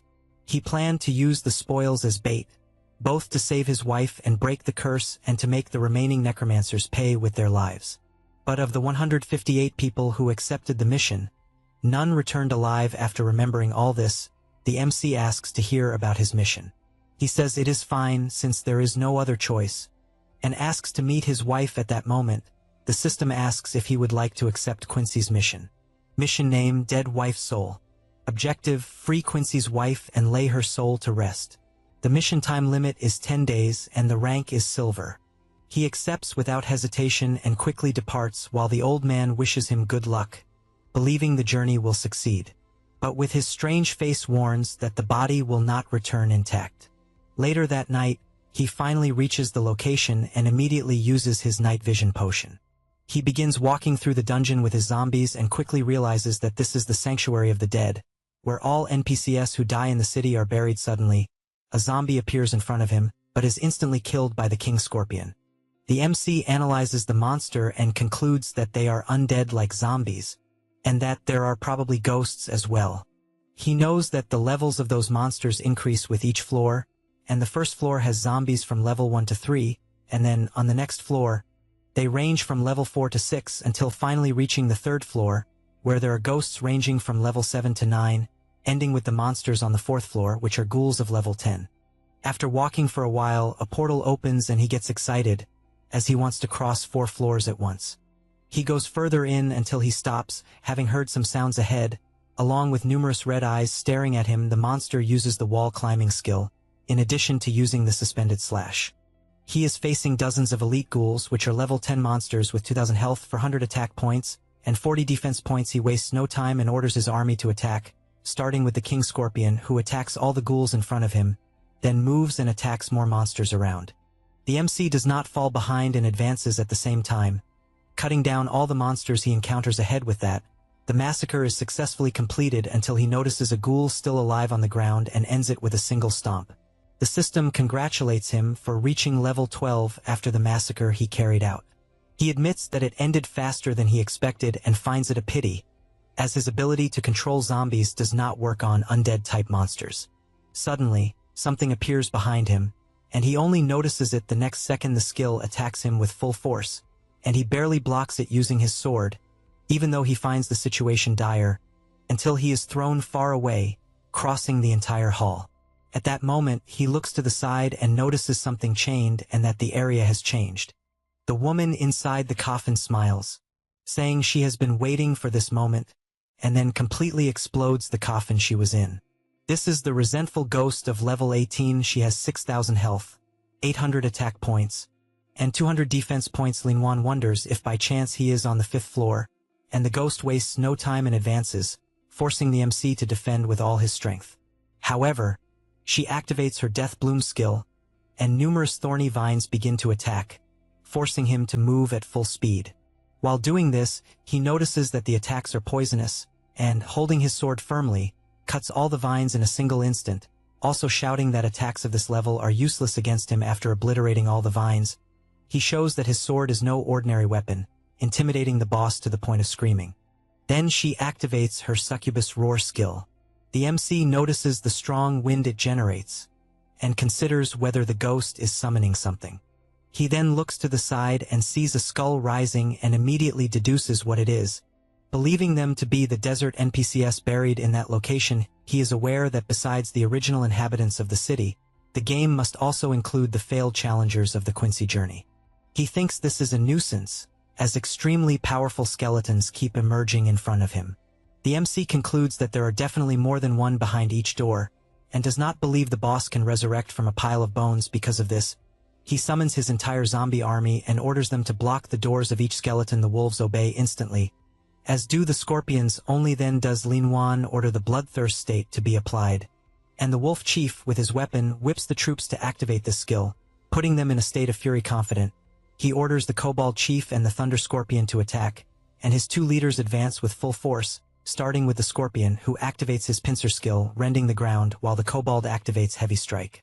Both begin to destroy the terrain around the boss, who, looking up, notices the ceiling collapsing, which indeed happens as everything falls apart. However, she appears unharmed, and saves herself using her active skill. The MC is surprised by this and, looking at the boss, concludes that specters are ghost-type monsters whose bodies can pass through structures and are immune to half of all physical attacks. But, confident, he says that, on the other hand, he suffers double magical damage and therefore uses his most powerful skill, activating the Blue Soul Seal. The ghost begins to dodge easily, believing that her speed has increased.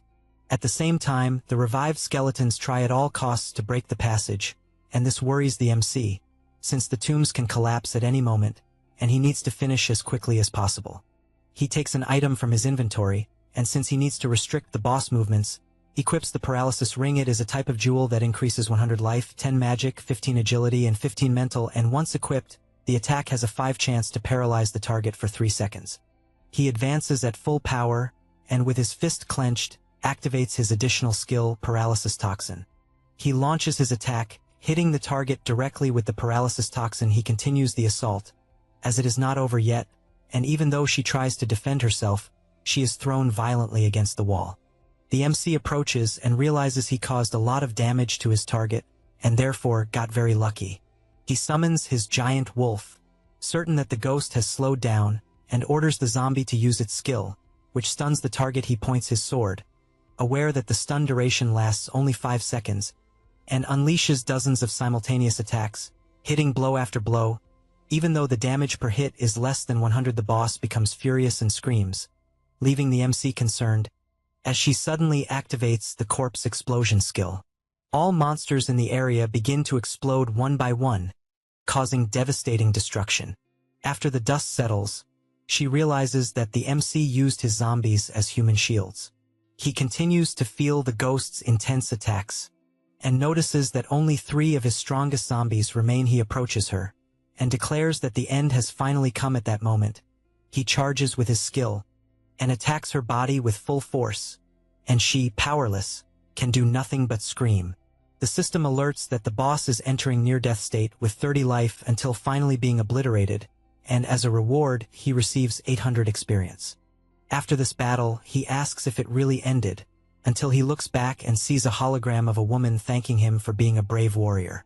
The woman smiles, and her body is pulled into the MC's hand, becoming a ring. This is the quest item, a wedding ring given by Quincy to his wife as a symbol of their love. Lin Wan cannot believe that the reward for defeating such a powerful monster is just a ring. Hardly saying this, a demonic book appears before him, leaving him confused about what it is. He notices it is the corpse explosion skill, exclusive to necromancers, and admits he never imagined this skill was exclusive to necromancers. Wondering if it is because the ghost was a servant of the Dark Lord. Without thinking twice, he activates the book to register the skill in his memory, and a beam of intense light falls on him. With this, he learns the corpse explosion skill at gold rank. It is level 1, and its effect is to explode a zombie, dealing its own health times 60 fire damage to nearby enemies. Costs 100 mana and has a cooldown of 10 seconds. He likes the skill a lot, even knowing it consumes his zombie stock, but the attack power and range make it worthwhile as they are excellent. After that, he returns to the city of Black Sand. He shows the ring to Quincy, who is paralyzed, unable to believe he is truly seeing that relic again. He takes it in his hand, and says that a sealed soul has no memories, and only after being freed will it recover them. He then asks if, when his wife departed, he no longer felt pain. Lin Wan answers yes, and still admiring the beautiful ring. The old man begins to cry with emotion.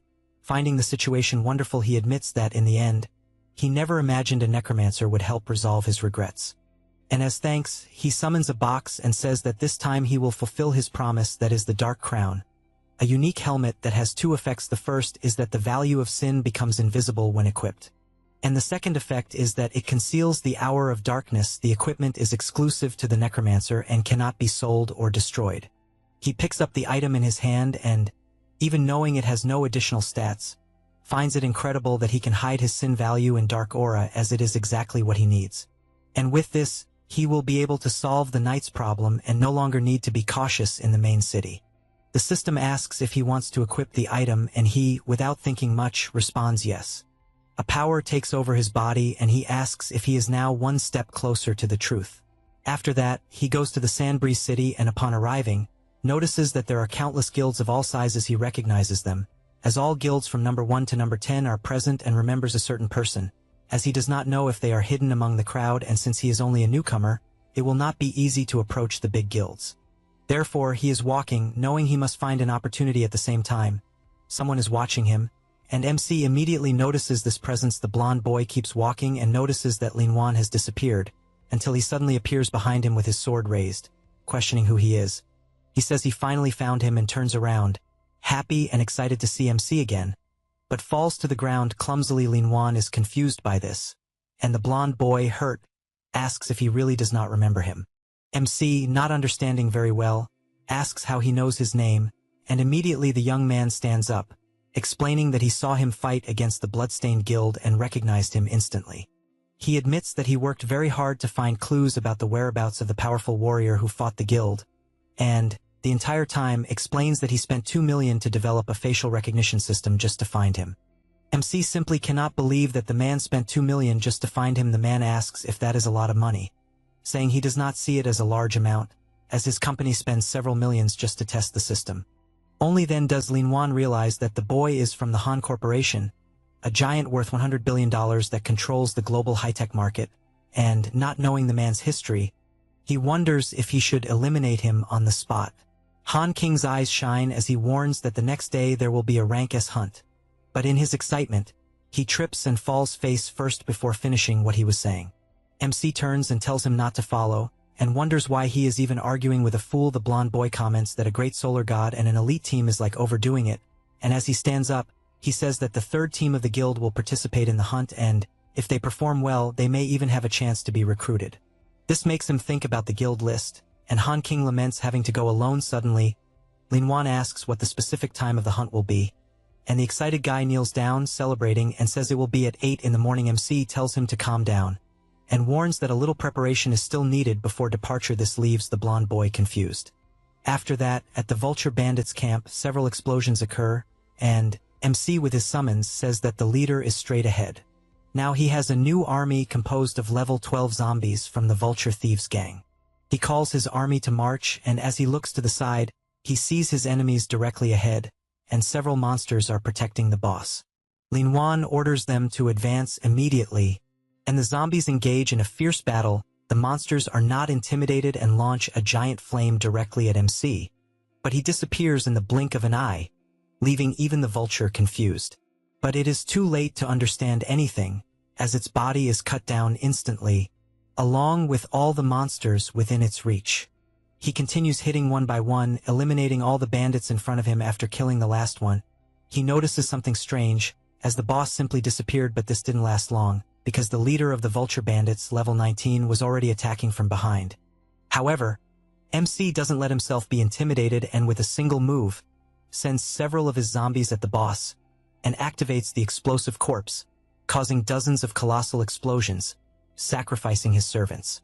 The boss begins to scream, but MC moves at high speed and prepares his attack along with his shadow gloves, landing a full hit that slams the vulture violently into the ground. A notification then informs that the Vulture Bandit has been defeated, and because of this, he leveled up to 13. The system shows that the Curse of Darkness reached level 3, and now deals damage equal to 20 of the target's life, and restores 20 of an undead's life. The Art of Corpse Explosion leveled up to 2, and, when turning an undead, deals damage equal to the user's lifetimes 80. He observes everything he gained until he is asked if he wants to use the skill scroll to improve a skill. Upon answering yes, he says he liked the result, having used the scroll to enhance his Curse of Darkness. Additionally, he has 130 undead monsters, composed of level 15 Vulture Bandits, plus the level 19 Vulture Bandit Lord. He possesses various skills, including the Deadly Poisonous Hand, which adds 20 points of poison damage. He is surprised to see this extra skill, and remembers something similar happening when the giant Death Wolf was revived last time, gaining the Spectre's Fury, which increases allied units' critical hit chance by 20. This makes him thoughtful, as apparently resurrected Lord-level monsters have skills. At this moment, the system announces that the hunting campaign he is participating in will officially start in 2 hours. Lin Wan smiles and says he is preparing to leave.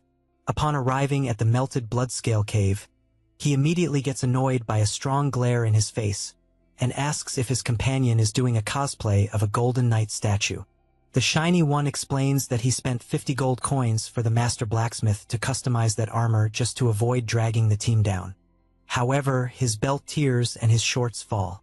MC is in disbelief that such a thing is happening, and says it is the first time he sees this type of modular armor, and the blonde replies that the blacksmith said it was a recent model. He barely says this when his helmet closes, blocking his vision. He screams for help, unable to see his path, until he trips over his own foot and bumps into someone in front of him. He then looks up and sees someone enormous asking if he is alright. This is Zhao Kuei, captain of the 3rd team of the Black Tree Guild. Han King wonders why the person in front of him is smiling, feeling like a venomous snake is watching him, unsure if it's just his imagination. Suddenly, MC pulls him and orders him to remove all the equipment, as he appears foolish. The bald man smiles, but Lin Yuan just stares without being intimidated, which irritates him as no one looks at him directly like that. At that moment, someone shouts to get everyone's attention, and a man asks who is called Han King. He looks closely at the photo on the profile sheet and shouts, asking if he is the guy dressed strangely. Everyone bursts into laughter. Finding it pathetic that someone is doing an extravagant cosplay, the swordsman also laughs and says it's himself, then asks if they are the older brothers of the Black Tree Guild. The man draws his sword and, pointing it, declares he has no interest in novices and makes clear he only accepted 2, not because of the registration fee, But because the captain is exceptionally merciful, MC remains silent, listening to everything. Zhao Kuei asks what he is doing, reminding him to be kind to the novices.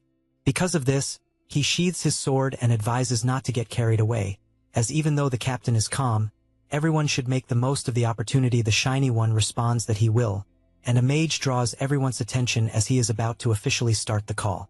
Lin Yuan watches all the people and wonders if they are really players participating in the Rank S hunt. He reflects that they all seem to be newcomers who just entered the main city. Meanwhile, the captain heads toward the dungeon and tells everyone to relax, as even a reaper would detour upon seeing the Black Tree Guild. With that said, everyone follows him at that moment. The man looks back and sees the Shiny One holding a flag, who, excited, starts calling the MC of Deus Yuan, asking him to take the chance to defeat many shiny slimes. He keeps walking, feeling excited as he senses a thrilling scent. After that, inside the cave, they reach a fork, and a warrior asks which path they should take. The captain, smiling, says it's best for them to split up. Everyone is shocked, questioning if it wouldn't be dangerous since there are level 16 elite monsters. A mage asks everyone to be quiet and reveals that the captain had already scouted the paths in advance, so they had already done reconnaissance of the whole area. A man asks if that is really true, that they patrolled in advance, and Zhao Kuei replies that it is, and that the morning reconnaissance followed all three paths and explained in detail what each contained, but assures that the more dangerous a place, the higher the likelihood of valuable discoveries, and with a suspicious smile asks what everyone thinks. They begin to understand, as this is the mindset of a large guild, and say that the captain of the guild's third team is the highest level person, thus the most experienced. Without thinking twice, the MC says he will take the left path, and the captain replies that it's no problem, he just wanted to know if anyone else would go with Lin Yuan. Everyone starts whispering that they don't want to accompany just two people, also pointing out that they don't want to walk with someone who hides their own level in class. The captain comments that apparently the popularity of the MC and the Shiny One is low, and since he cannot force anyone to do anything, there's nothing to do but let the two go alone. Lin Yuan replies that it's no problem, and the two take the left fork. Seeing this makes the bald guy happy, also calling them ignorant. They venture further into the cave, and the Shiny One confesses to being worried as the temperature is dropping very quickly, and he also says he has the feeling of being watched. The MC is surprised and asks if he finally realized it.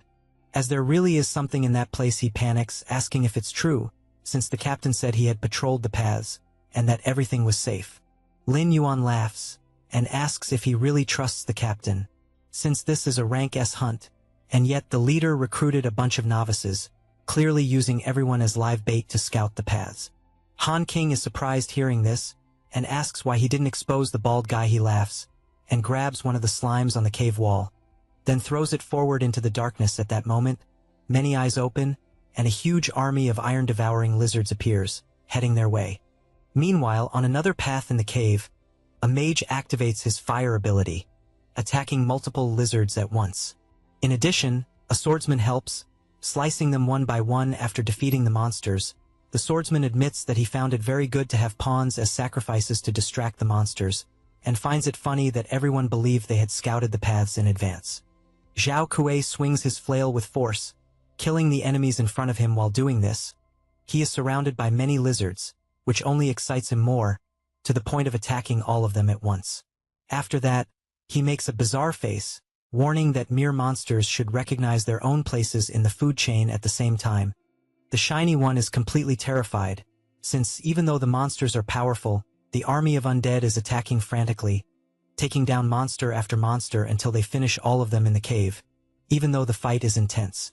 He is surprised, wanting to know how many monsters the zombie has subjugated since the last time, and reflects that these monsters are even more powerful than the battle against the giant wolf.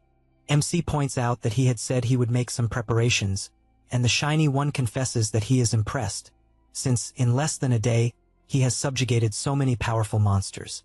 After the conversation, he had already killed 55 elite monsters, and Walking says that it is already over and that the efficiency of his zombies is not bad at all.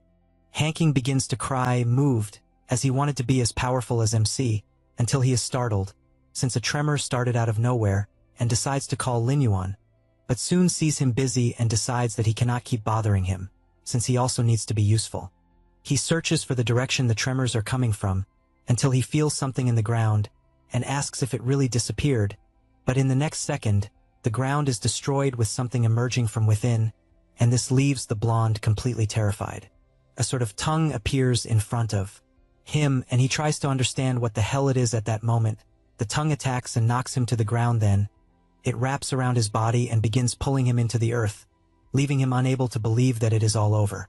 However, with a simple cut, MC appears, saving him, since he sensed the presence of a beast hiding underground. Then he grabs the shiny one's clothes, who runs away as they need to reposition.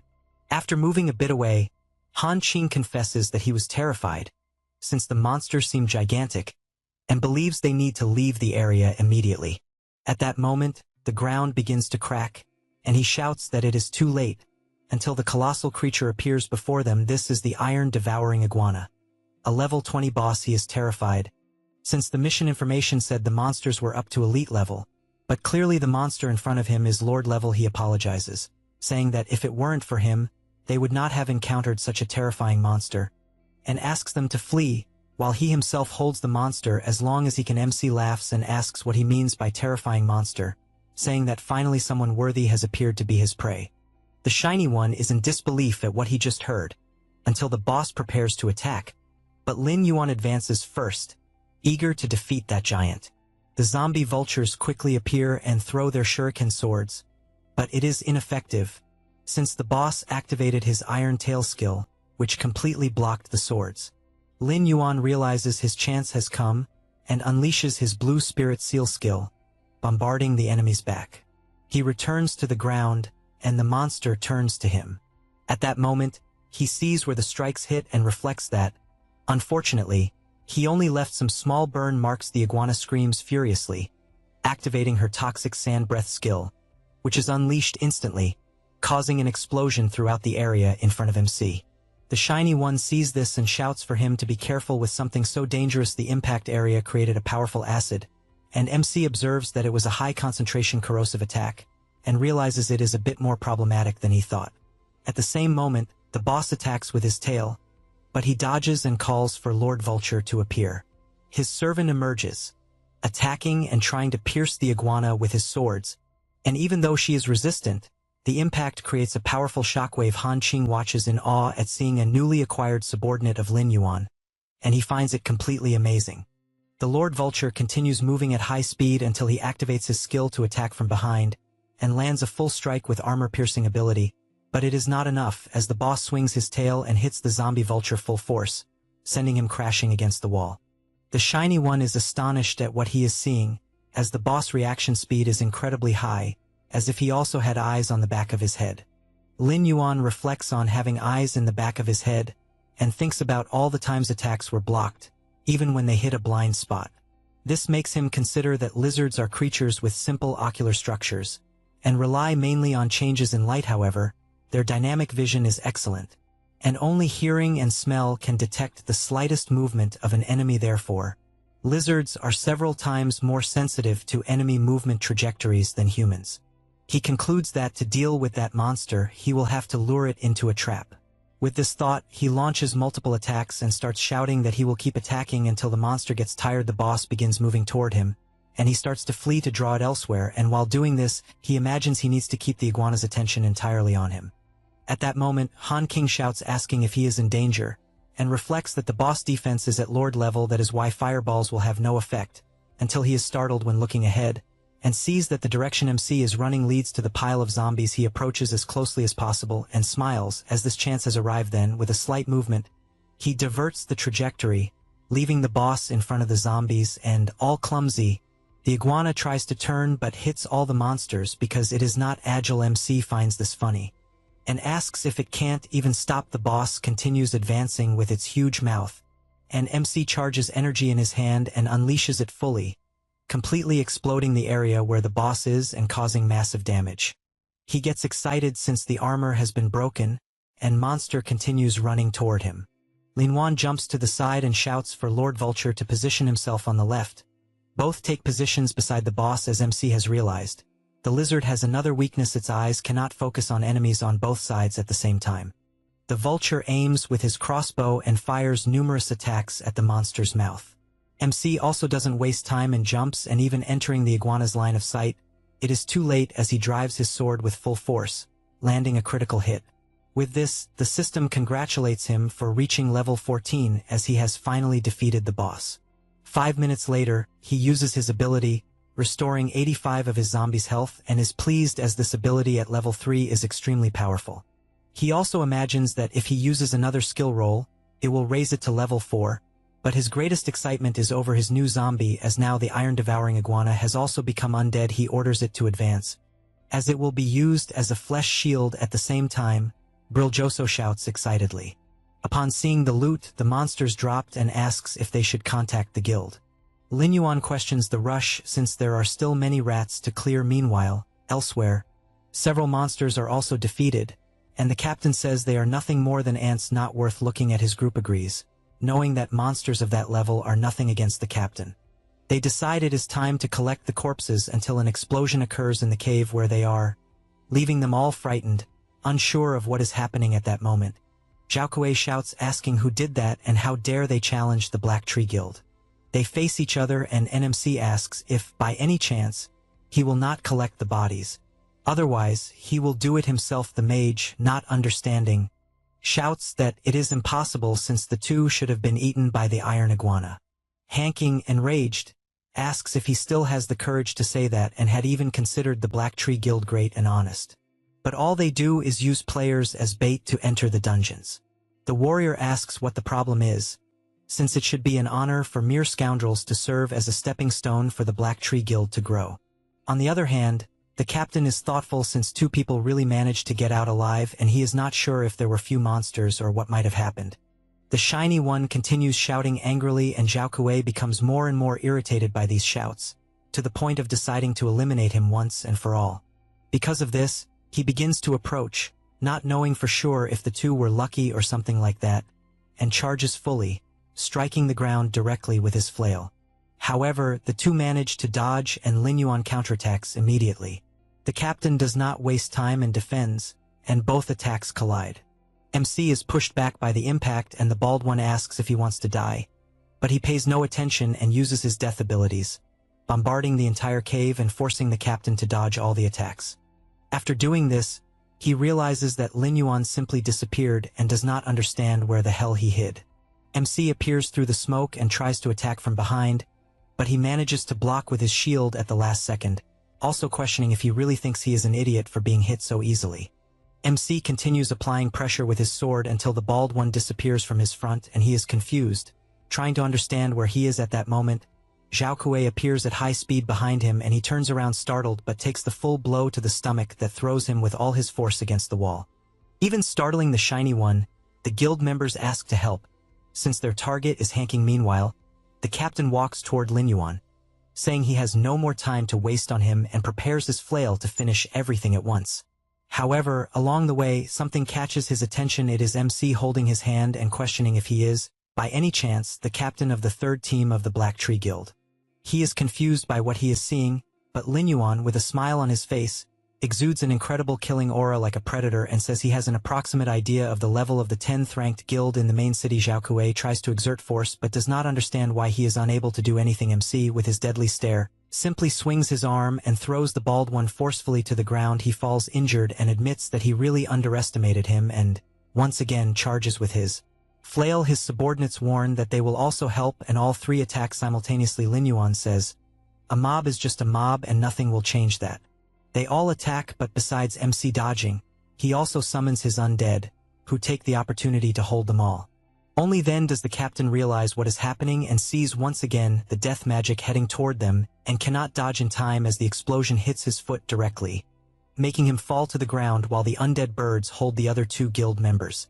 At that moment, Lin Yuan approaches and Zhao Kuei asks him to stop, since if he really kills him, the Black Tree Guild will not let it go and therefore he must think carefully. The MC just keeps staring until he looks to the side and sees Briljoso clinging to his leg, since he had been dying of worry a little while ago, but says he is glad to see him well. Lin Yuan, embarrassed, just gives him a little kick since he is too close. Then he raises his sword, warning the bald man that, as far as he knows, the Black Tree Guild is not only dominant in the external world, but also cruel in the real world, and if he loses the equipment, the guild's level will suffer with death and they will also come after him for this loss. So he wants to know how he will explain the situation to the leader. Xiaokuei realizes he is screwed either way, both in the game and in real life, and therefore begs for anything in exchange for letting him go alive. He orders the list of high-level players in his guild to be given, as well as noting their professional levels and characteristics. He requests this because he knows that in his previous life, the skills used by the first disciple were unknown. No one knew what they were or how to handle them, and therefore he believes it must have been an extremely rare hidden profession that no one knew how to use. The bald man, confused, asks why he wants this list, but when he says this, he gets a sword strike on his hand and the MC orders him to decide immediately whether he will write it down or not. He screams in pain and replies that he will do it immediately after taking the notes. He concludes that all the masters of the Black Tree Guild are in that place, and although there are some special professions, none of them match the first disciple's characteristics. The captain approaches and asks if by any chance they can leave. The MC says he can let them go. The bald man thanks him for that. But the next second, they receive a triple attack from Lin Wan, who makes it clear that they harmed so many innocent players that they should answer to them in the afterlife with these kills. He obtained each one's equipment, the Moon Hammer, which increases attack power by 45, critical hit by 30, and physical attack by 30, and has an additional ability that increases attack speed by 20 on the first attack.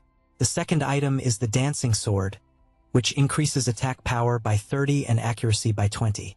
Lastly, the Lingguan Cloak, which increases magic damage by 20 and spirit attribute by 20. After seeing this, Lin Wan notices something and his friend shows a chest, and says that the guild also left this behind without even opening it. The MC opens the chest and says he will keep the first item and the rest they can take. But Briljoso refuses since he wants to buy all the items instead of taking them for free. As he does not want to take any advantage, Lin Wan takes a deep breath and says there is no suitable item, so he will not want to keep any. But Hanking, as he does not want anything for free, transfers 54 gold coins. After this, outside the Bloodscale Cave, Lin Wan imagines that, as expected, there are still some silver equipment pieces, and it is not so easy to get gold equipment in the current version. Hanking calls him and says there is something he is not sure he should mention and, scared, explains that the Black Tree Guild is vengeful and will take revenge offline if they cannot defeat him online, and therefore suggests letting his personal bodyguard follow him. The MC, unconcerned, thanks him for reminding him but says they are just a bunch of insects, so it is not a problem. After that, he takes off the helmet to log out of the game, and soon his family shouts that dinner is ready. He says he is coming and, upon opening the door, is faced with something bizarre in front of him. He is startled and keeps staring at the person in front of him, who removes the helmet and reveals that it is his father playing a joke, since he did not know what the helmet was for. Asking if it is broken, the MC replies that apparently it is not broken, but asks why he bought a gaming helmet. He panics and explains that, in fact, his wife found it while cleaning Linton's room. This makes Lin Wan reflect that his sister had awakened a hidden class in her past life around that time. At that moment, his mother appears, telling the two not to stand still since they should eat quickly. After joining them, she explains that his father doesn't understand new things and was trying to find a common topic among the siblings, and he spent the whole afternoon trying to turn on the helmet but couldn't. He feels embarrassed, asking not to listen to his mother, since he was only worried that Linton would use things without knowing how. MC reflects that he could make his parents enter the world of eternity and could use his own resources to recommend them, and when the cataclysmic change occurred, they would have the ability to protect themselves. Because of this, he explains that the game is not difficult and that he even bought 2 more helmets, which is why he wants to see his parents trying to play. His mother worries and asks not to waste money, but he says it's not a problem and asks if, by any chance, his sister hasn't returned yet. She takes the phone to call, believing that Linton is playing with her friends, but he says he will call, and after trying, he realizes that the call isn't reaching her.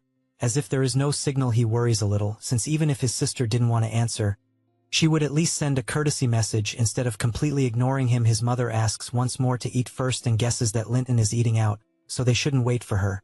However, Lin Wan asks them to eat in front since he remembered he has some things to buy and fears the store will close early as he leaves.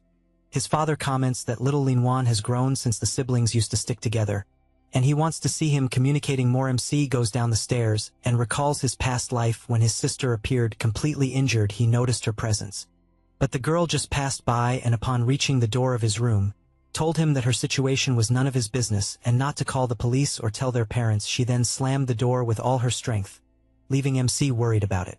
Back in the present, he reflects that in his past life, after Linton started playing the game Eternity, she quickly awakened her hidden class, but also endured many things she shouldn't have had to endure. And all of this began with the emergence of a mysterious organization, the System Organization. This was a mysterious group founded by 9 Celestial Chosen, and only the Celestial Chosen were qualified to join the system. Among them, there was an existence called the Prophet, and the Prophet could sense Celestial Chosen in reality.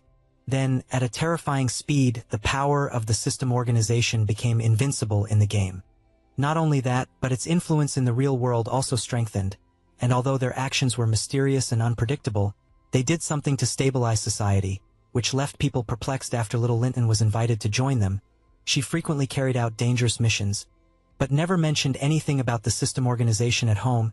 He continues down the stairs after thinking about this, and all he wants is for this organization not to be with her at this moment, and after opening the door, he concludes that even if they are involved, he will not let his sister get involved in these matters again outside. While walking, something catches his attention as he looks at an establishment, and he immediately hides.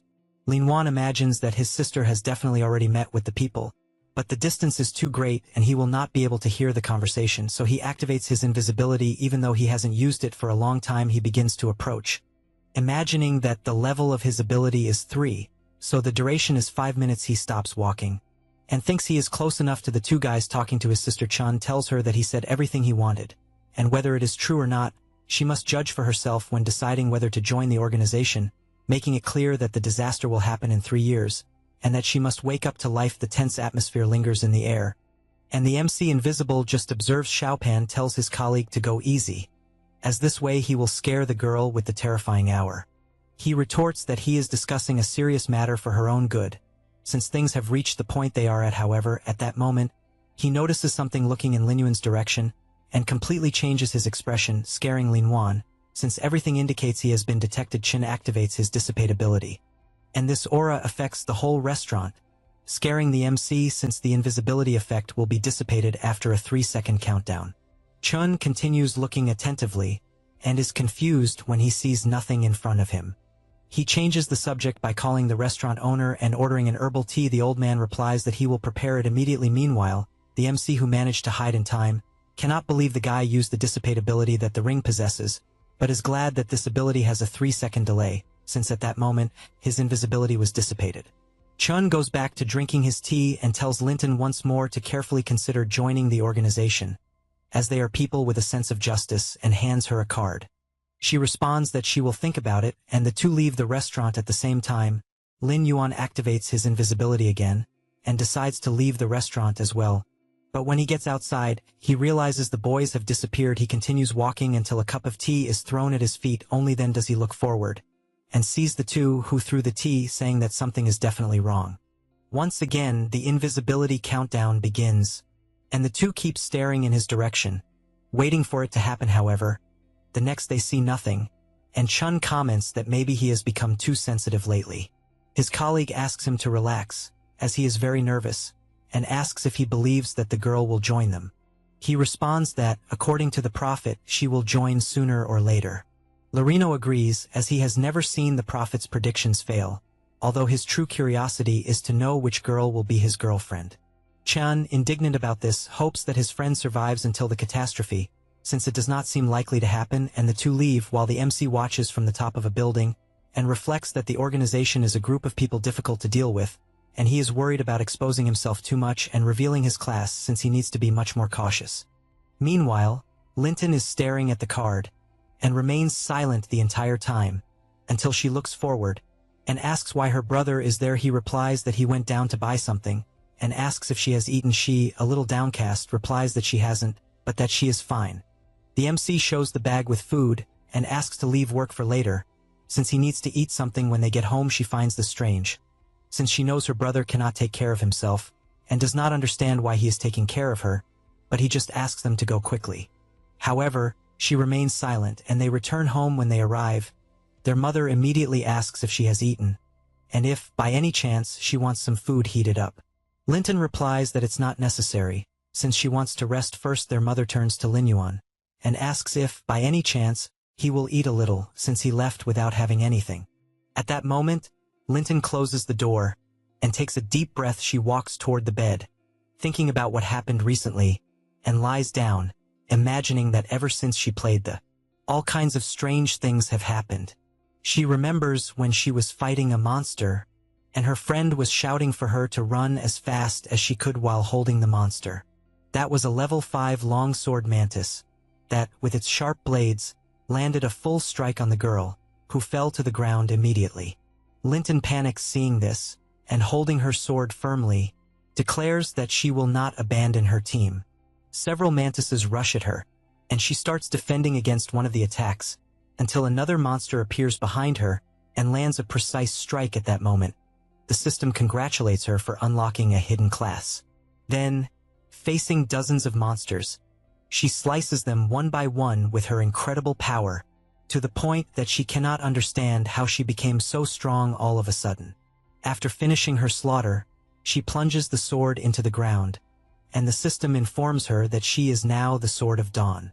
Still in her bed, she wonders if the sensation is real, and even notices some changes in her body. This makes her question whether, when a disaster truly occurs, she will be able to protect everyone with this power, since her hand is overflowing with energy. She reflects that this kind of power will not be able to withstand the disaster, and she no longer knows if there is any hope that others will survive. She then gets up and, looking at her family portrait, thinks she needs to get strong as fast as possible, regardless of joining the organization, since she needs to protect everyone. MC, also looking at the portrait in his room, thinks he can no longer postpone the change, since his energy needs to be in the game, and he cannot keep it all the time, and he believes it is time to let them live a good life. Because of this, he goes to a building and the employee asks if, by any chance, he is looking to see a place to live. He asks if, by any chance, there is a fully furnished mansion, since one of those must have high security. The woman finds it strange, since she does not know if such a young boy can really be rich, and her first question is whether he has heard about property prices. He does not waste time and shows his card. She takes it in her hand and is amazed, since it is a limited edition VIP card with millions of dollars in credit. Because of this, she screams, welcoming him and saying she will serve him promptly. The scream is so loud that it draws the attention of people around. After all this, he calls his family, and his mother, seeing the new house, asks if all of it is true. She cannot believe there is even a private pool, since it is just like the one seen on television. Jean-Lu looks at the room and cannot believe how big the bed is, as well as the whole house, since it is gigantic and shiny. The two, still not understanding, ask how many years it will take to pay the mortgage. Since they do not want him to be under pressure, MC responds that there is no mortgage, since he bought it with his earnings from previous competitions and game income, and therefore does not need to worry about anything besides the fact that he will live in a house next door. His father admits he never believed he could live in a mansion. Menlon agrees and even comments that, in the blink of an eye, his children have grown and can live on their own. Lin Yuan is happy seeing his parents content. After that, the MC starts walking, since he doesn't need to worry about the mansion's security. And the next step will be to guide his parents in playing, as well as being more careful with the organization's presence. He barely thinks about it, when something catches his attention. As several men are heading in his direction, they approach close enough, and Lin Yuan quickly realizes that the person looks a lot like the captain of the Black Tree Guild, whom he even killed in the game. Immediately, everyone rushes forward, wanting to see if the tough guy is the same outside the game. One of them makes the first attack but hits the ground, and the MC, without wasting time, moves at full speed and lands a precise kick on the bald man, besides beating everyone around him. After Zhao Kuei falls to ground extremely injured, he wonders if the MC is a human or a ghost. Suddenly, a piece of iron is driven next to his head, and Lin Yuan says that apparently they don't value their own life. Zhao Kuei, desperate, pleads for his life to be spared, claiming he can still be useful, and because he knows about a hidden mission. The MC asks him to continue, and the bald man says that in the main city he found a blacksmith named Tong who works delivering and when favorability is high enough, this NPC will make a gold equipment. Lin Yuan hears this, and imagines that indeed, in his past life, a player obtained gold equipment very quickly, and it was really connected to a discrete NPC. Then, to see if it's really true, he squeezes the iron bar with all his strength, deforming it, and makes it clear that if anyone tries anything online or offline against him or his family, they will pay with their lives, demonstrating with the iron bar, which he broke in half with a handshake. Zhao Kuei fully understands the message, being absolutely terrified after that. In the main city of the Western Desert, inside the game, some players are toasting with beer and enjoying lots of delicious food. Tong is incredulous at what he just heard, and says that if one really provides 100 pieces of or he will make a weapon for free in front of him is the MC, who after hearing this, concludes that Zhao Kuei was indeed telling the truth, so his next step will be mining. Near that table, a woman is running, and a player asks why she is running since he wants to have a drink with her, but the girl keeps asking not to be touched.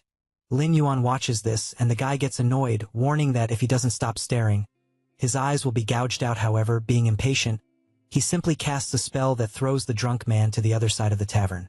The woman, drunk, thanks Lin Yuan for the help, and asks if she can buy him a drink. The MC just walks past and says no. She keeps insisting until she trips over herself. He immediately notices and catches her at once. The girl becomes excited and asks if he wants to dance. But the moment is broken as she simply falls asleep without warning. Because of this, he goes to the room and leaves her sleeping, as she is very drunk. Then he goes to the Viper mine and puts his undead to work mining. He imagines that he currently has 12 dog-headed zombies in his underworld portal, which is perfect for mining. Hardly thinking about it, a noise occurs nearby. When he turns around, he sees violent level 10 moles. He immediately summons his black scorpion, which instantly starts attacking all the monsters. After defeating them all, the MC doesn't waste time and begins using his magic, as there will be more monsters efficient for his objective. Soon the moles turn into undead, and once again, an explosion occurs above him. He asked what the hell was happening and realized it was an extremely large monster chasing someone. Upon analyzing, he saw it was another violent mole, but of Lord level, and it was at level 16 with his sword in hand. He asked if by any chance it was the boss of the mine, and if someone was purposely attracting the monster. The player being chased raised his staff and fired a ball of energy in Lin Yuan's direction, who immediately stomped firmly on the ground and leaped backward to escape. But as he approached, he realized it was not a magical attack. When hit, he received a notification that he had been buffed by the Old Sun, a holy armor skill that increases the Owlie's defense by 20 points and lasts 60 seconds. Only then did he realize it was a priest's skill. Near the location, the miner asked what was happening and why all the iron ore had disappeared, also noticing that the priest being chased belonged to the Super God Iron Triangle Guild, and he didn't know why he was alone. Then he took out and used his mosquito-shaped camera. Meanwhile, the priest was running at full speed, shouting that he didn't want to attract the monster to that place and therefore wanted everyone to escape, as he would take responsibility for his own actions. The miner's stream system reported 15 users online, and they asked if the boss was solo and commented that all priests from the Mirror Flower Water Moon Guild were over the top. Lin Yuan realized that even in that situation, the priest was very loyal and therefore welcomed that boss at his doorstep.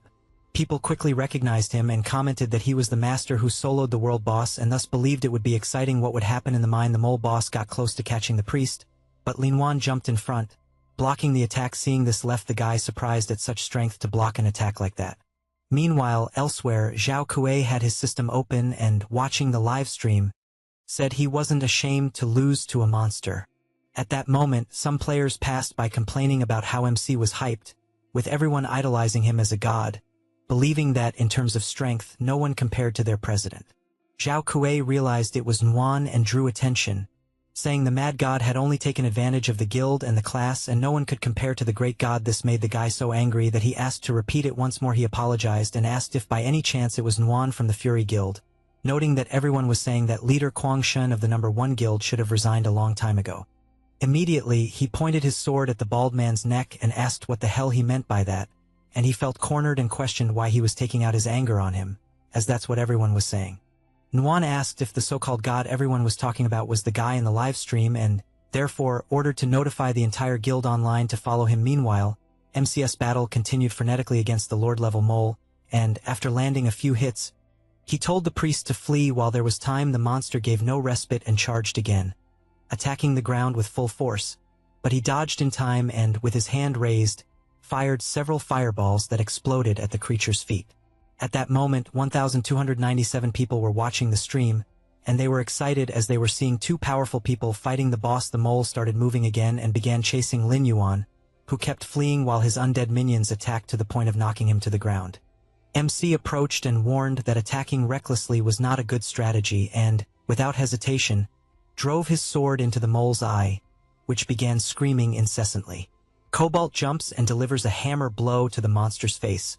Not giving it even a moment to react, Lin Yuan takes the opportunity to equip the glove and charges energy in his fist, landing a critical hit that finishes it off. The system congratulates him for killing the violent mole of Lord level and also for reaching level 15. In addition to obtaining the pursuit dagger and the agility boots, he doesn't waste time and begins to revive the boss. The dagger he obtained is silver and increases attack power by 20 and attack speed by 5 as well as agility by 25, and its effect is to strengthen the next attack every 6 attacks, increasing attack speed by 10.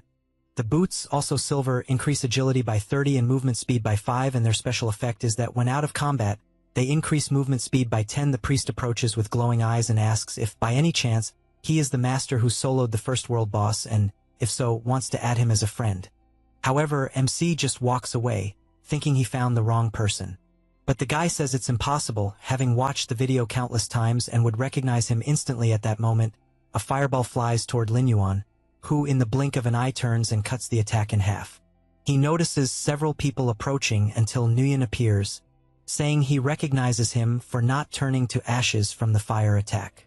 Besides him, several guild members are armed and ready for combat. MC observes this and wonders if the Fury Guild wants to defeat him to show off, but sees no reason not to accept the equipment that is coming to his door. The system announces that a malicious siege has been established and the counterattack time limit is 15 minutes, and eliminating some players during this period will not count towards sin points. Suddenly, the priest steps forward and says he has been waiting to fight side by side with a great warrior as comrades and promises to protect him as much as possible. Lin Yuan can't believe what he is hearing. Nguyen points his finger, warning that he will massacre the two, but at the same moment receives a punch to the mouth. Since MC is resourceful, the punch is so strong that it sends him flying across the cave until he crashes into the wall. The number of spectators is already over 5,000 and everyone is excited for the show they are about to witness. Nguyen gets up and questions how a lone dog without a guild dares to attack him, and at the same instant shouts for everyone to kill Lin Yuan. The entire guild charges without hesitation as they must honor their leader. At that moment, MC activates his invisibility so the attacks hit only air. The mages prepare to dispel this ability, but he appears behind them, saying it's too late as with a single move he kills both. Nguyen shouts again, claiming that Lin Yuan must have low health and mana having just faced a boss, so they should seize this opportunity. The broadcast continues at full speed with people marveling that the Fury Guild is struggling against a single player. They advance with everything as their pride is at stake. While MC takes them down one by one, several fireballs fly toward him, and as he dodges, he notes that the area is narrow so his undead cannot take advantage. The attacks continue targeting him and multiple explosions occur inside the cave. At that moment, a figure emerges from the smoke and the members start chasing him, while the leader makes it clear he wants Lin Yuan's head. After advancing deeper into the cave, he becomes excited, but does not see MC hanging from the ceiling. When he realizes it, it's already too late as he receives a kick in the middle of his mouth that makes him spray blood in all directions. He gets up saying that sports attacks are nothing, but when he realizes it, MC is holding a sword at his neck. Nguyen starts screaming, warning that he has been caught, but Lin Yuan makes it clear that the guild members will not return and gives a slight warning, wanting to know what the mad god will think upon learning that he led the entire guild to death. At the same time, the zombie wolves start approaching the group, and at that moment, MC activates his corpse explosion skill, causing the entire cave to be destroyed with an absurd number of explosions. Nguyen starts screaming, wanting to know what he did, and he, with his sword raised, tells him to ask the guild in the afterlife, and with a single movement, cuts off his head, making an item drop amidst the body. The item in question is the bloodthirsty twin blade of gold level, which increases physical attack by 50, attack speed by 20, and critical hit by 30. It also has a life absorption skill that converts 10 of the damage dealt into his own life. After that, he returns to Tangs, who admits to being surprised by the amount of ore he managed to collect, and with that, the blacksmith's favorability increased by 100 points. MC realizes that the blacksmith can only collect a maximum of 100 pieces of ore per day, so he knows it will be a long-term task, taking at least a month. He also knows that the Fury Guild dropped a lot of equipment and will have to find a way to sell everything. He also knows that looking for the first believer through the guild is very slow, and as far as he remembers from his life, The men of the first believers had the ability to control snakes because of this. He goes to another location and imagines that he should accept the sheriff's mission, which is to kill 30 monster rats, although his real goal is to find the hidden dungeon in the sewer. He goes killing the monsters and follows his path, as he needs to find a room with snakes, until finally his expression changes, as he found what he was looking for. An explosion occurs in the place and he is confused as he doesn't know if he is seeing correctly, because he never imagined the snake would be so absurdly large. That is the Hades King Cobra of level 60. No additional information is available due to the power gap. He starts fleeing, trying to understand how a snake can be at such a high level, since if it just touches him it will be the end. Therefore, he activates his invisibility, as the loss of level and equipment due to death would be very significant. He moves through the water, and the snake does not stop chasing him. He keeps running constantly, even more so since the invisibility has ended, and decides to use the terrain to his advantage. Only then does he look back and realize that the snake is getting closer and closer, and even running at full speed, he knows there is no way to stop. Because of this, he summons his scorpions and imagines he will have to use them to delay and buy time. He continues running and realizes that his scorpions are not even slowing it down, and the snake keeps getting closer. At that moment, MC spots an exit at the top of the dungeon, and when the snake attacks, he jumps out and looking back, realizes it cannot pass through the small hole nor destroy the area. Linwan walks away aware that no monster can cause problems in that place, as it is the Western Desert Palace, where the National Guardian is, and any monster that approaches would be easily exterminated without exception. He still imagines the snake inside, and reflects that the civilization of the Snake Men and the Kingdom of the Western Desert have a deep blood feud, and that is why some monsters hide underground and plan revenge. And basically, whenever any demonic beast or monster sets foot near the Imperial Palace, the Guardian of the Kingdom will destroy them without hesitation. He knows that, although the snake is strong, it is not even close to the Imperial Master, and therefore should be able to gain some clues in that place. Another thing the MC thought is that he needs to avoid this situation again, trying his luck in the market to see if there is any position to attract low-level basilisks, since encountering such a large snake again is out of the question. He goes to the palace, and the vendor sells a potion that attracts low-level snakes.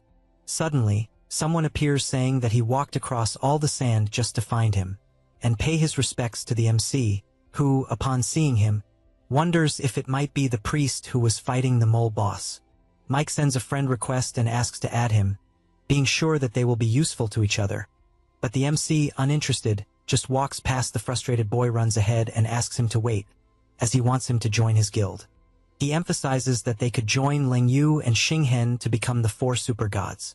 The MC thinks about the name Lang Yu, as in his past life, this person was the president of the second guild and also a central member of the order organization, and therefore, it is a great opportunity to get clues about the first believer, and he accepts the friend request. Then, he invites him to open a dungeon together, but since he has something to do, he will leave first. Mike gets excited and asks him to count on him. The MC goes to the place where, in his previous life experiences, there was a large appearance of snakes. He notices a crack in the ground, and after a while, several smaller snakes begin to appear. He knows they are snakes from the demonic nest, so he needs to be more careful. Already prepared, he explodes the entrance door and prepares with the undead kobold. Upon entering, he comes face to face with the giant skeleton of the snake, which is the hidden entrance to the dungeon, the Serpent Demon's lair, where there are level 10 baby snakes. The MC extends his hand and summons the King Scorpion, which immediately uses its power, annihilating the snakes in the area with the dropped items. The system asks if he would like to consume the blood and meat seed, which is a special medicine, increasing the player's main attributes by 15 points randomly and making the human class increase tolerance when consuming it up to a total of 100. He takes the item to his mouth, and the system informs that his spiritual value rose by 3 points and his tolerance increased by 1. He sees all the pills dropped on the ground, and from what he understands, they can only be consumed once, but the attribute increases are impressive. Besides being a rare item that can be sold for 4 or 5 gold coins in the market, he continues eating the little fruits, gradually increasing his attributes until finally having eaten all 100 fruits, which is the limit currently. Linwan is level 15 with 77 strength, 101 constitution, 119 agility, and 318 spirit, he creates his new army of undead snakes and decides to save 900 blood and meat fruits to sell in some store, and after that, he will visit the place once a week to farm. Additionally, he left 3 zombies in the dungeon to scare any players who happen to encounter them. He becomes thoughtful as the snakes in that place are different, since the level 61 he found definitely should not have appeared at that stage of the game. Suddenly, a notification arrives from a call in the real world from his sister, and he wonders if something happened. As it is not common for her to seek him out on her own initiative, he answers, even while inside the game, and asks if something happened. She, in the real world, responds that no, and that she just wanted to ask if he had eaten. Linwan finds this strange and answers yes at that moment. A girl next to Linton shouts over the phone, wanting to know if he could lead in a dungeon. MC does not understand what the hell is happening, but answers that he can, and wonders if his sister wants him to fetch her for a dungeon. At that moment, a boy approaches at school and points out that Linton is a liar, just like her brother, since MC agreed without even asking which dungeon it was, and therefore asks Linton if by any chance her brother has lost his mind from playing too much, and if by any chance they usually conspire to deceive people. The girl next to her agrees, and asks to choose the heroic difficulty of the Veil of Ashes, which no guild has managed to clear so far. Linton, still on the phone, asks her brother if he managed to hear that the boys asked for the dungeon to be the Veil of Ashes at heroic level. The boy provokes again, saying that they are weak and that, in fact, their parents are too for having given birth to 2 failures. Linton screams furiously at this insult, but MC, listening through the phone, asks her to calm down, not to say nonsense to an idiot, and that he will soon be heading to this Veil of Ashes. Linton's already at the location, and despite knowing that her brother plays the game frequently and even makes money, she becomes worried since that is a difficult dungeon, ranking just below death difficulty, and therefore wonders if she is causing him trouble at that moment. Someone approaches calling for her, and a notification appears informing that Xiang has joined the team. Her friend says that the idiot Wang Yen found out that they had moved, and instead of congratulating them, acted like an idiot, and she is there to witness it as well as make him apologize in front of everyone. She feels happy hearing that and thanks her. At that moment, Wang Yen appears with his team, which was composed of several players. Linton notices that he is laughing, and asks what qualifications he has to laugh at others since he only happened to be born into a good family, and her friend tells her not to bother with trash. He gets irritated by the provocation, and they all move in to attack, claiming they will teach the 2 of them a lesson, starting by touching their faces and even tearing their clothes. At that moment, a flash of light appears and strikes all the players. It was the MC arriving in great style, tearing off the arms of those who attacked. He turns and asks if the 2 are okay, and his sister replies that they are. Meanwhile, Xiang is admiring how fast and handsome he was. Wang Yen starts shouting, questioning how he had the courage to attack his team since it cost a lot to recruit everyone, and asks if he can pay for it since he won't be able to level up without them. Lin Yuan stares for a moment, and in an instant appears in front of the kid, wanting to know who, minutes earlier, had intimidated his sister and parents. Wang Yen doesn't let himself be intimidated and asks if he knows who he is talking to. But it's completely useless since it only serves to get him slapped in the face so hard he flies backward, causing colossal destruction in the area. The last girl on the team asks if this is a joke, since to enter the dungeon, as agreed, they need at least 6 people, and if he kills everyone, she wants to know how they will enter. He says he will take care of the missing people and, with his system open, sends a request for team formation. Xiang takes advantage of the waiting time and whispers to Lin Tan that she has a very powerful brother besides being very handsome. She gets embarrassed and tells her to shut up. Wang Yen, still furious, yells, calling everyone poor, saying they won't even find one decent person to enter the dungeon. But her friend, impressed, tells him to look again since in front of them appeared none other than the great leader of the super god Iron Triangle. This is Sun, whose nickname is Son of the Ancient Year. Everyone is surprised since they know he is the main priest of the Second Guild of the West and thank him for having someone so powerful leading them into the dungeon. Xiang is also surprised since she doesn't understand why someone so important would appear for that dungeon and doesn't know what team the priest will form. At that same instant, Sun flies at full speed toward the MC, calling him his best friend and saying he's grateful that he remembered him since the very second he saw the team request. He ran to the location, but Lin Yuan starts getting irritated with so much affection everyone there is left open-mouthed, unable to believe that the guild leader appeared at Lin Yuan's request. And as far as they knew, Linton's brother was just a game nerd, so they ask if he might have joined the wrong team. The priest questions if this is some kind of joke since he is definitely there to help the best of all players, someone at the level of a god. The MC tells him to shut up since they need to enter soon, but Wang Yan, still not believing what he's seeing, shouts that Lin Yuan also hired someone high level and makes it clear that not even the top 1 guild could handle it.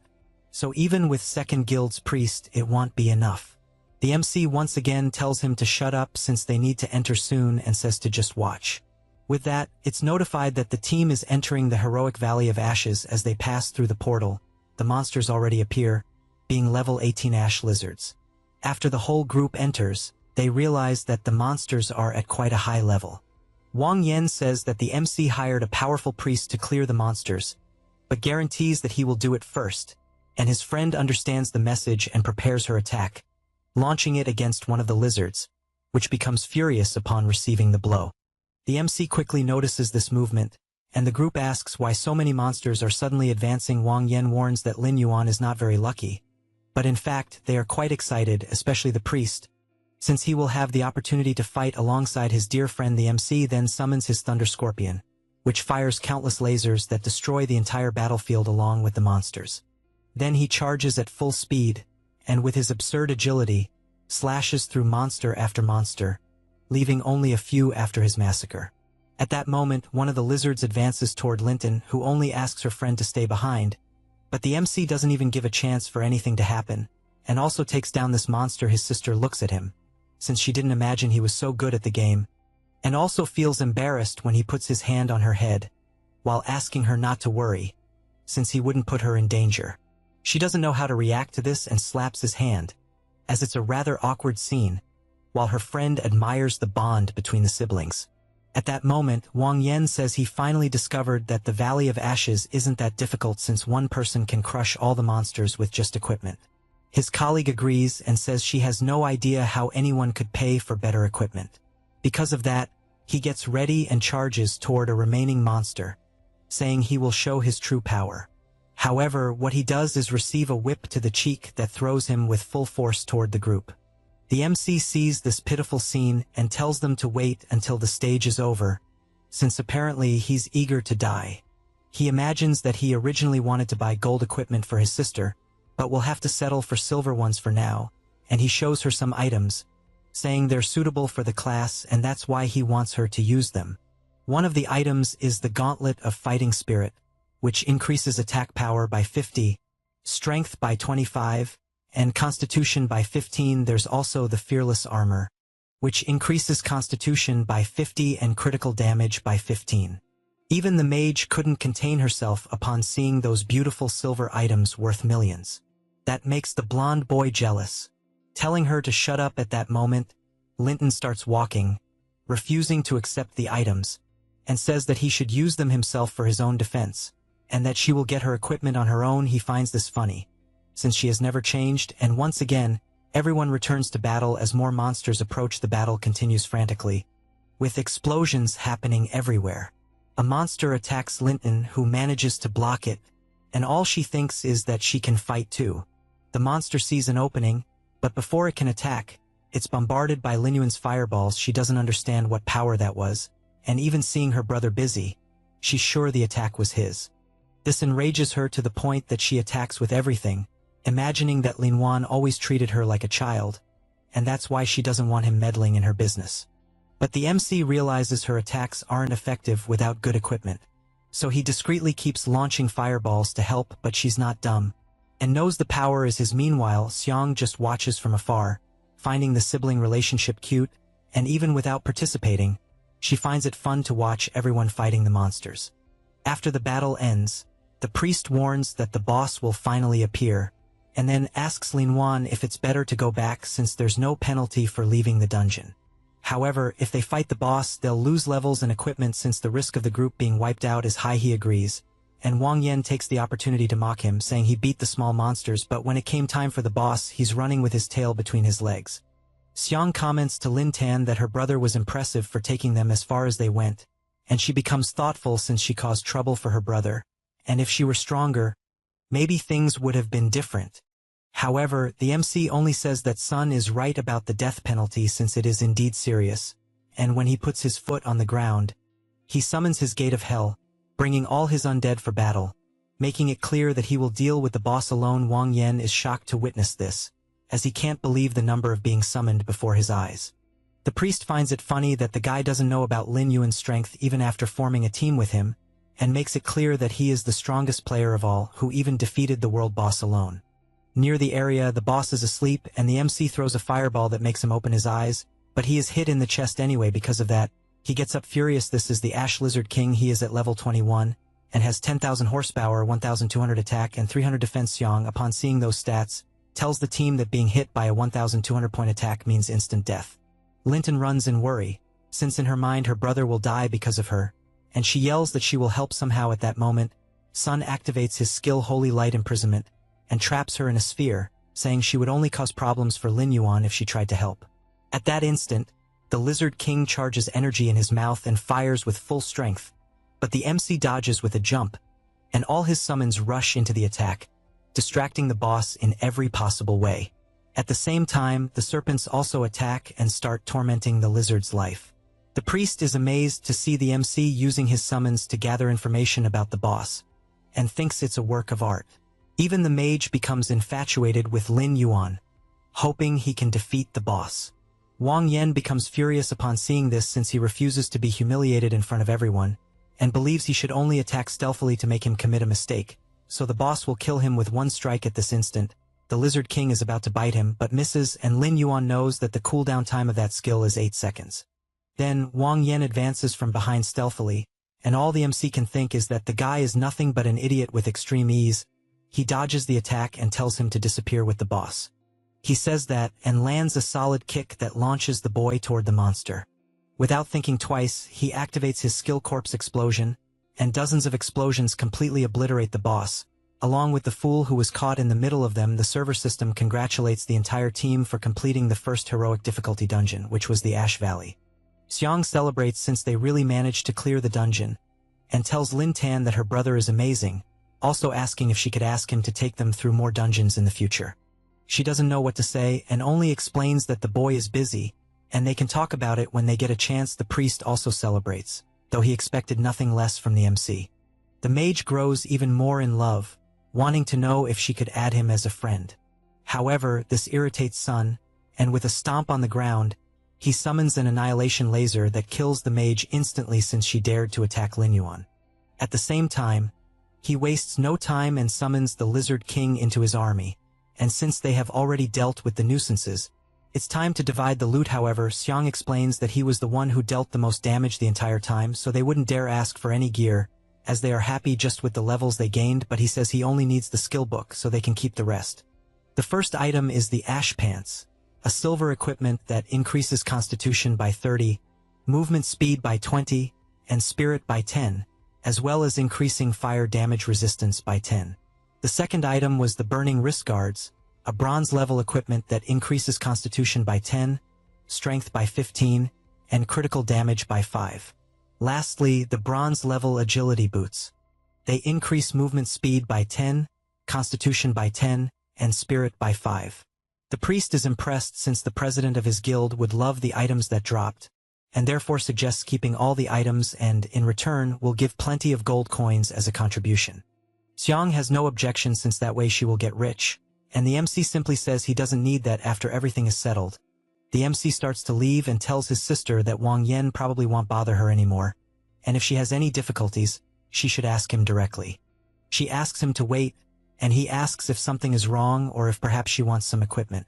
Linton imagines that her brother, ever since he entered the dungeon, has shown incredible skills and an almost infinite number of summoned beasts, and therefore wonders if he also has a hidden class.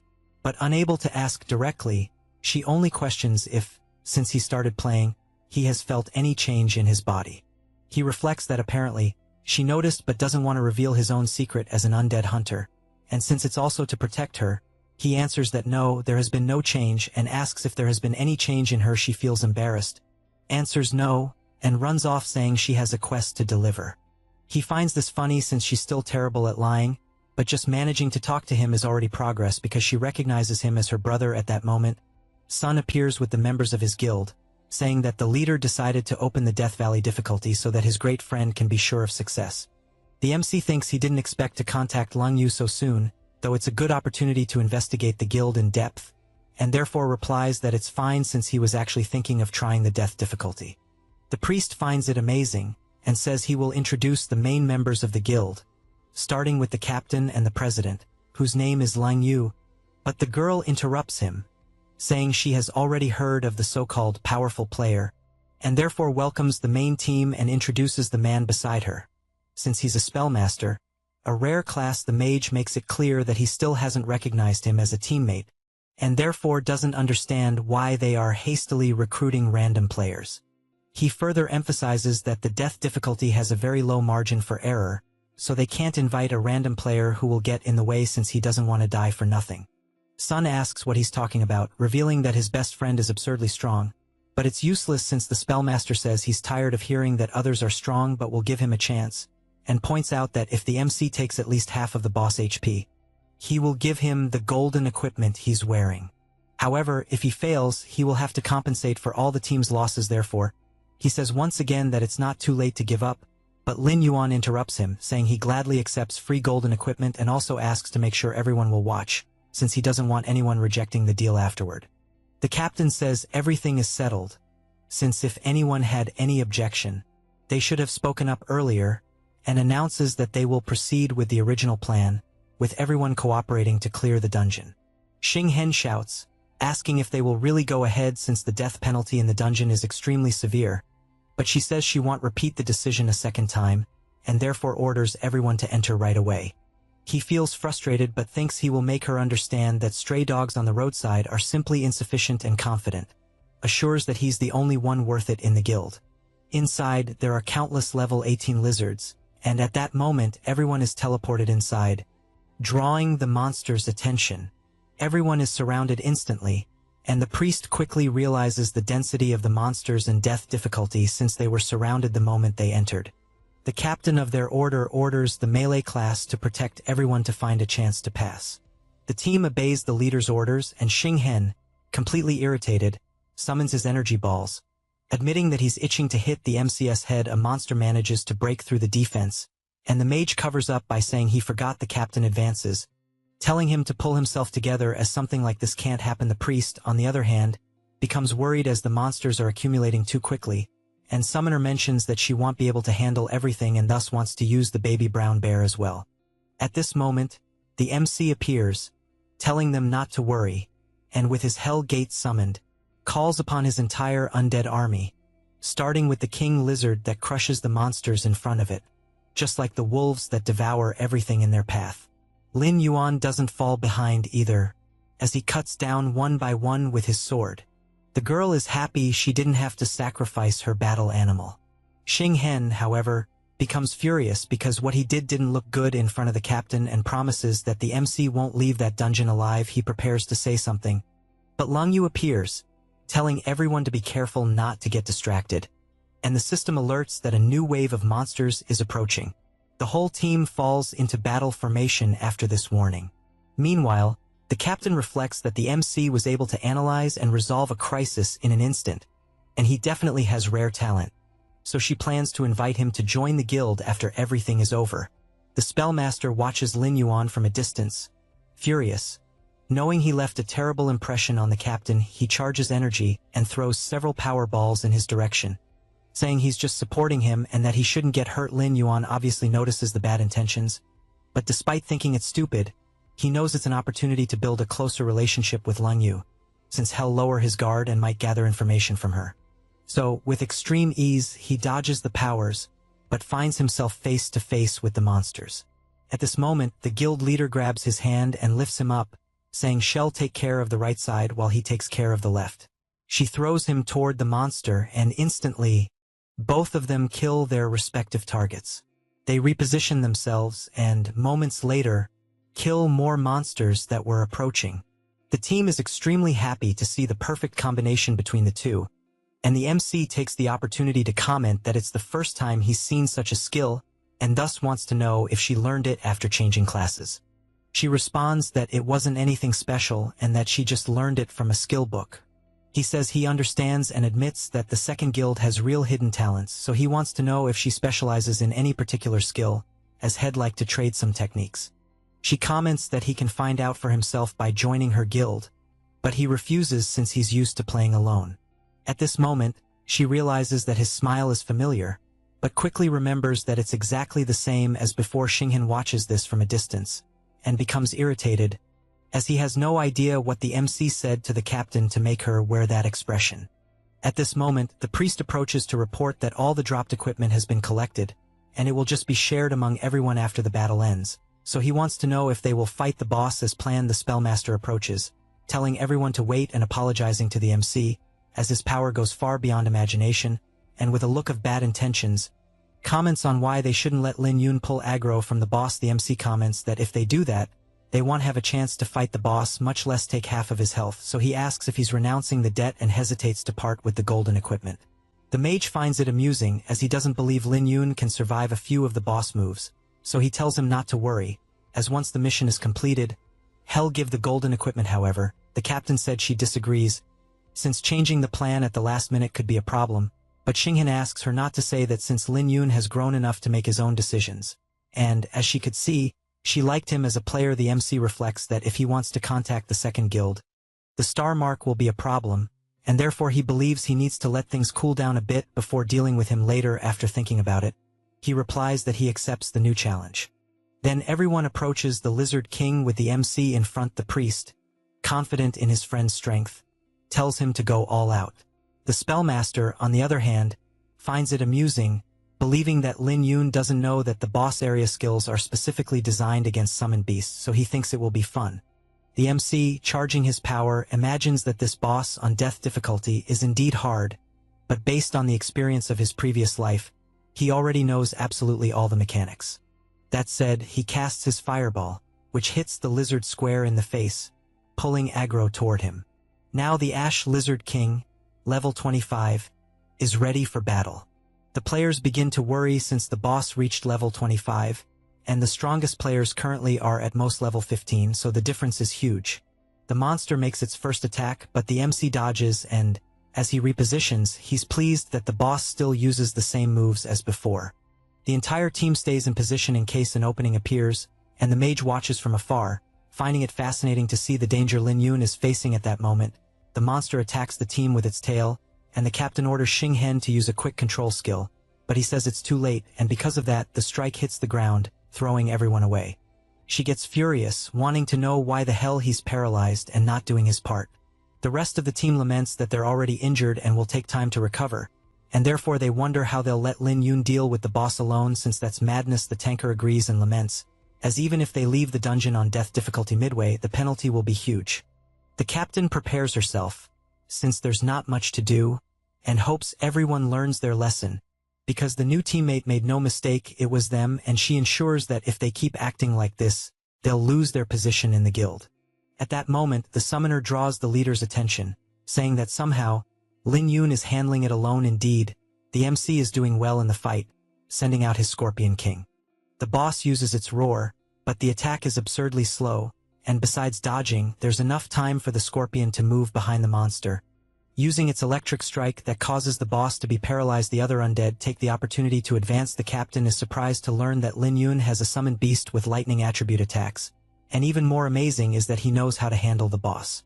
The mage thinks the same, feeling that he himself is worth less than a summoned beast. Sun yells for everyone to recover as fast as possible to help their friend, and Xinghan, still confident, looks at the state of the battle and imagines there's no way the summons can last long, since the boss damage alone could crush them all. Indeed, several monsters are at the end of their lives, but the MC wastes no time and uses his dark curse, instantly restoring them to 100 health. The mage sees this and finds it impossible, as he doesn't believe it's possible to restore a summoned beast's health, and he's starting to believe that the MC might kill the boss alone if things continue this way.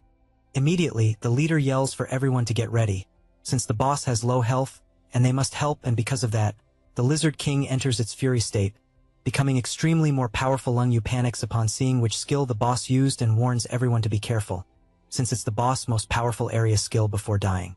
The mage becomes even more irritated since he doesn't want to let the MC get the upper hand, and still wants to earn the boss equipment and the captain's respect, so he tells everyone to get out of the way since he will interrupt the boss skill. He starts casting his ability, but being careless. He hits Lung Yu. Lin Yuan manages to dodge because he knew that would happen, and realizes that the guild leader is in trouble even though he finds it annoying. He jumps and catches her in his arms, telling her not to be afraid and just wait. Then he activates his corpse explosion, detonating all his nearby summons around the boss and defeating it instantly. The server announcement appears, congratulating all players for clearing the dungeon for the first time on death difficulty in the Ash Valley. The captain, completely embarrassed, admits she didn't imagine he was so experienced despite being so young since he didn't even panic, and confesses that even if he doesn't accept joining the guild, she still wants to get to know him as a friend and maybe tackle harder dungeons together in the future. He replies that it's fine, and she sends him a friend request that he accepts at that moment. Sun approaches with a chest, commenting that he has never seen the captain so embarrassed, and she, flustered, just asks to be put down first. The mage, however, is extremely frustrated with the dungeon's outcome, and the system shows that Lin Yuan had 87 contribution in the dungeon, so it notifies that he wants to receive the gold equipment. He gets angry about it and says to check the stats first before deciding how the loot will be divided, but the MC replies that he doesn't care about that and only wants the gold equipment as agreed. Xing Hen, although saying he will give it, asks to wait until he finds a replacement item. Lin Yuan asks if he's trying not to pay his debt, and Lung Yu decides to intervene, saying that Xing Hen's equipment probably isn't suitable for him, and therefore asks the MC to choose any reward item before anyone else, and afterward, she will buy a proper equipment out of her own pocket. He says he agrees, but in truth, instead of equipment, he prefers to exchange techniques with masters of special skills. She says that's fine since he helped a lot in the victory of that dungeon, and informs him that she will ask the guild members if they are willing to trade. Then the MC heads toward the defeated boss, as he was almost forgetting, and begins using the dark summoning on the Lizard King's corpse. At that moment, a notification arrives informing that the 3 zombie kobolds were killed in the sewer. This notification startles him, and he can't believe his summons were killed since there are no players leveling up in that place, so he wonders if the Snake Master was responsible. He knows he should take this opportunity to meet him, so he runs toward the portal, while the priest shouts that he hasn't even taken any reward equipment yet. After reaching the sewer, he starts searching using his invisibility, and upon arriving where his summons were defeated, notices there are no signs of battle nearby, and that the undead were strangled to death, meaning the perpetrator is very skilled at it. In addition to that, he notices that his summon has a snake bite, and the small snakes in that place wouldn't be enough to leave such large marks. As soon as he thinks about it, he feels a strange sensation, as if something is approaching him, and when he turns around, his certainty increases that the Snake Master is responsible, as, once again, a demonic bone-eating snake appears attacking him. After dodging the attack, he prepares his magic and fires countless fireballs, knowing he needs to be careful since the abilities of a high-level snake are unknown. The monster starts destroying the ground and appears behind Lin Yuan, who manages to block the bite at the last moment by instinct. He summons his giant wolf, which charges into the attack, forcing the snake to retreat at that moment. MC does the same and imagines that the Snake Master is hiding in the dark while controlling his monsters, so he needs to find him first. Hardly thinking about it, and when he looks to the side, he discovers his opponent's location, and because of that, he runs at full speed and, equipping the Shadow Fist, unleashes a powerful attack toward the gate, but upon hitting, it doesn't have much effect. He reflects on this, and realizes that the door has traces left behind by him, so he knows that this is where the King Snake is. Amid these thoughts, 2 more snakes appear attacking, and he immediately activates his invisibility, leaving them confused since the target simply disappeared.